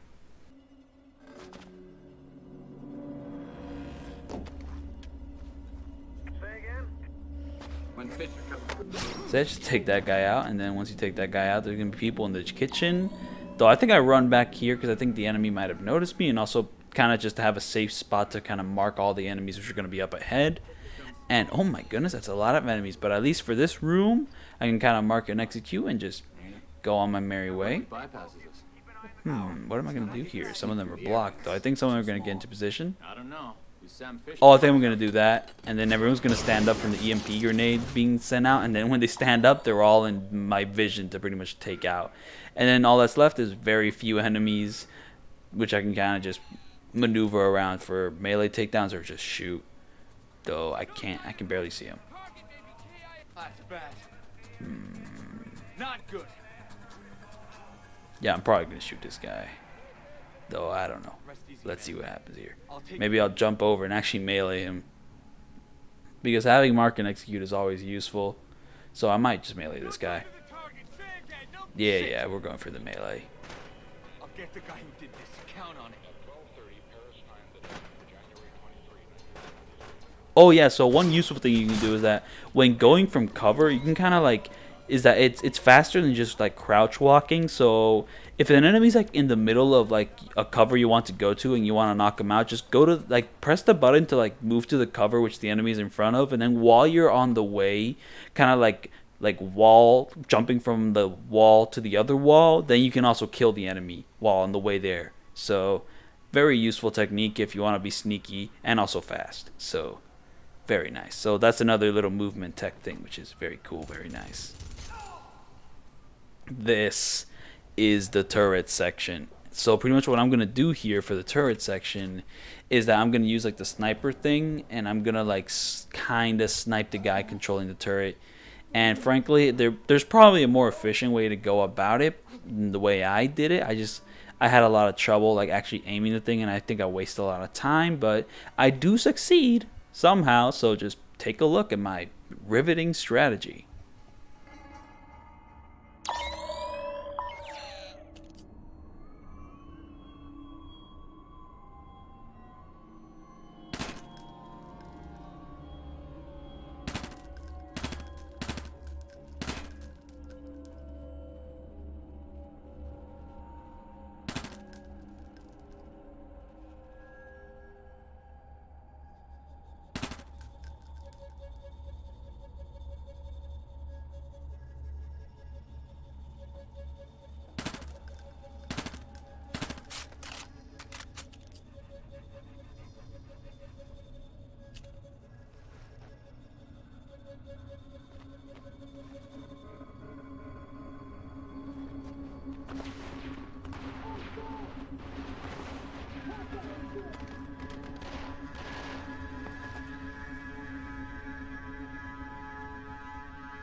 Oh yeah, so here we're gonna enter some goggle enemy encounters, and yeah, pretty much just use the EMP and flashbang. Oh wait, I have mark and execute, so once a lot of enemies show up in place, I can kind of just take them out. And thankfully that guy just stepped into the room for me to take out. Very nice. So all I have is one more guy, so I'm just gonna throw an MP grenade to kind of stun him in place, shoot him up a bit. Very nice. So yeah, these guys I thought would be a lot more of a challenge, but if you know how to deal with them, then you can kind of just abuse them. And then we're gonna enter this next room, and they're gonna pop in. No, not this room particularly, but I think the room after this room. They're gonna pop in and start abusing me. Oh, there's a turret. So I'm just gonna throw some explosives over the turret where I think the enemy is, and I think that should take them out. I think that guy might have already been taken out, but I'm just gonna throw that one for safety as well. Just not sure. And to be fair, I don't even know if that turret is disabled, but it is. So in order to test it out, I'm gonna move from cover, see if something happens. But no reaction. No reaction. So yeah, I did manage to shut it off, and by shut it off, I mean kill the guy controlling it. So very nice, very nice. Though I do wish the turrets there was more ways to deal with it, but I guess that's just not part of the game design. So anyways, here I think the enemies are gonna spawn in. We're out of time, Sam. We're out of time, Sam. We're out of time, Sam. We're out of time, Sam. Get closer. Get closer. So yeah, I think this next room they're gonna. Oh yeah, this little office building they kind of spawn. It's a very tight space. It can be kind of annoying, and they can kind of ambush you from weird angles as well. So here I'm just kind of throwing remote mines, trying to explode them all over the place. And a weird thing happens with the remote mines in this area. Like if you throw them at a weird angle, they'll just start bouncing up and down and then become like useless. And I have zero idea why that's the case. So there's like one like sonar guy left, I believe. And I'm just going to try to melee take him down so that I can rely on the mark and execute for some later encounters. So yeah, just strategy. Ooh. So I mean, thankfully, I just hope that the guy doesn't activate his sonar before I get to him for a melee takedown. And then, yeah, just pretty much go for a melee takedown. Pop, pop. Get out of here. So then the guys are going to spawn in at this point. But then I can kind of throw some mines there. I'm being very panicky with these mines. And there's one right there. And it took that guy out though. I don't know, this moment gives me some strong deja vu for some reason. I don't know why. So yeah, the mark and execute, like I mean, it's kind of a crutch I have in case all else fails. Or if, you know, mark and execute is also good if, like, you know, everything goes really nicely and it's like a nice way to end the fight. But if I can just take this guy out without using it, I'm gonna do that. Though to be fair, I don't know if there is a future encounter after this which makes it necessary though. There might be. There's a lot of enemies. Like I think the police might be showing up after this group in particular. But yeah, overall this final level, like I mean it fits this game, but man, compared to like I mean any other final level in Splinter. Oh yeah, there's another encounter. Oh my goodness. And these guys do not mess around. Oh wait. Oh no, not really. Like, it's kind of like a group encounter, but they're fighting another group. So, I forget if you actually get to fight these guys or not. Let's see here. I think maybe in the next room, or maybe it's possible to avoid them. I don't know. But, I think, like, I kind of get the drop on them. Oh my goodness, that is a lot of guys. Not good. But, not enough guys to kill me, because I'm going to kill all of them.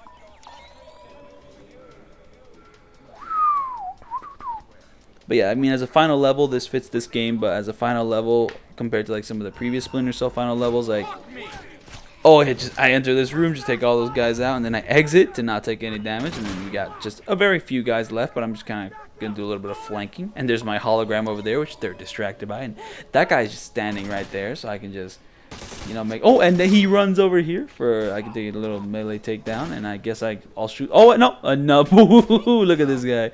Nah, he's so smart with it.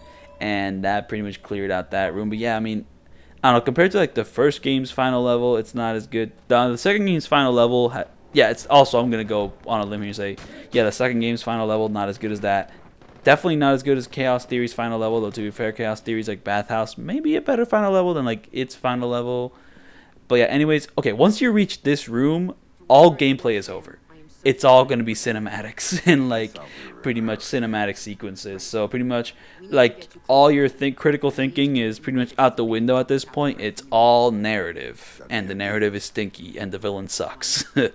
So there really isn't much to say after this. Like, I don't know, the one notable thing is that you have some choices near the end where it's like you pretty much have the choice of shooting like the bad guy or B, bashing him, and I don't think there's any difference between what you do there, except that you either hit him super hard when interrogating the guy or you shoot him while interrogating the guy, but it doesn't really affect him. And then you have a final choice of either killing him flat out or sparing him.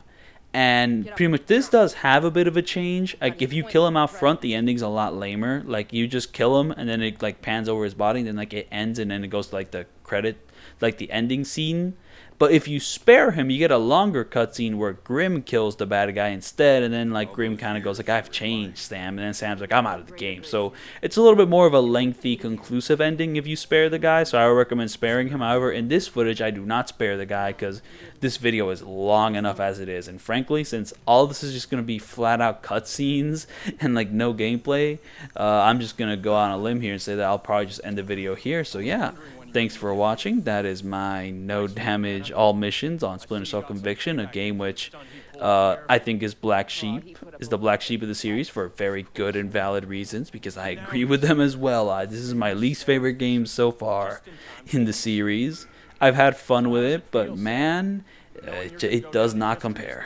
It really doesn't. It's got some good ideas. I guess good ideas which Blacklist would make better use of, but yeah, just I don't know. The next video I have planned is doing the co-op missions on this game, and thankfully doing the co-op missions isn't going to be 3 hours long, so the commentary in that will be shorter, but don't expect that anytime soon because I do need to get back to work on school. Also, another thing to keep in mind is that you'll have multiple chances to take this guy's gun away. So I take like the earliest chance to take this guy's gun away, but you can kind of wait until like he says that you're gonna die, and then you can take the gun away for like a little more dialogue, and I guess like make it a little bit more epic. But I ain't got time to make it epic. I got time to end this shit now. So yeah, I'll see y'all then. Third Echelon nearly died with Tom.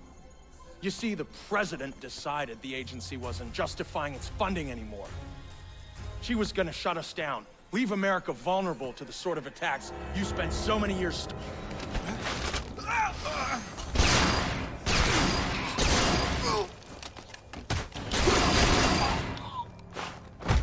Madam President, are you all right? Yes, I'm fine, thank you. Son of a... That was a close You've got call. maybe 2 minutes before the army takes back the White House. Make them useful. How did Megiddo get to you? You don't want to know about Megiddo, you want to know about your daughter.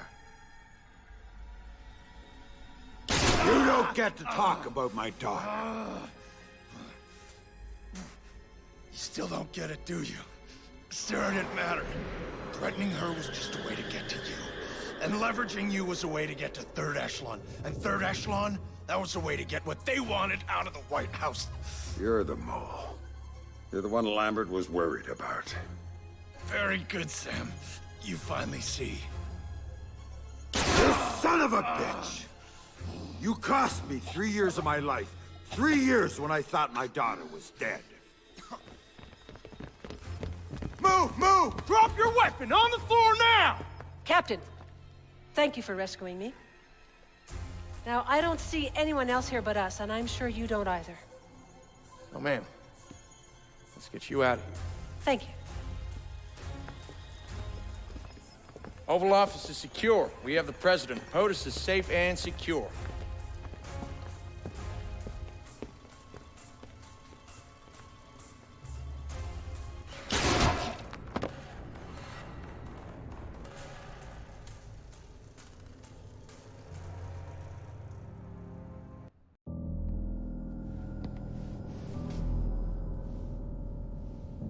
I've talked to Sam once since he left. He told me that he and Sarah were going to take some time to catch up. He talked about learning who was really important to you, why you always had to come back for him. He talked about family.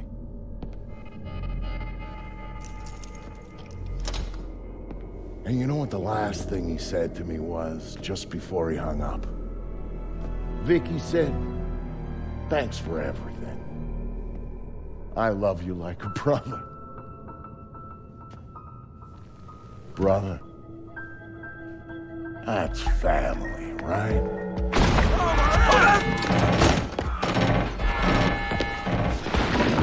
Yeah. I thought so.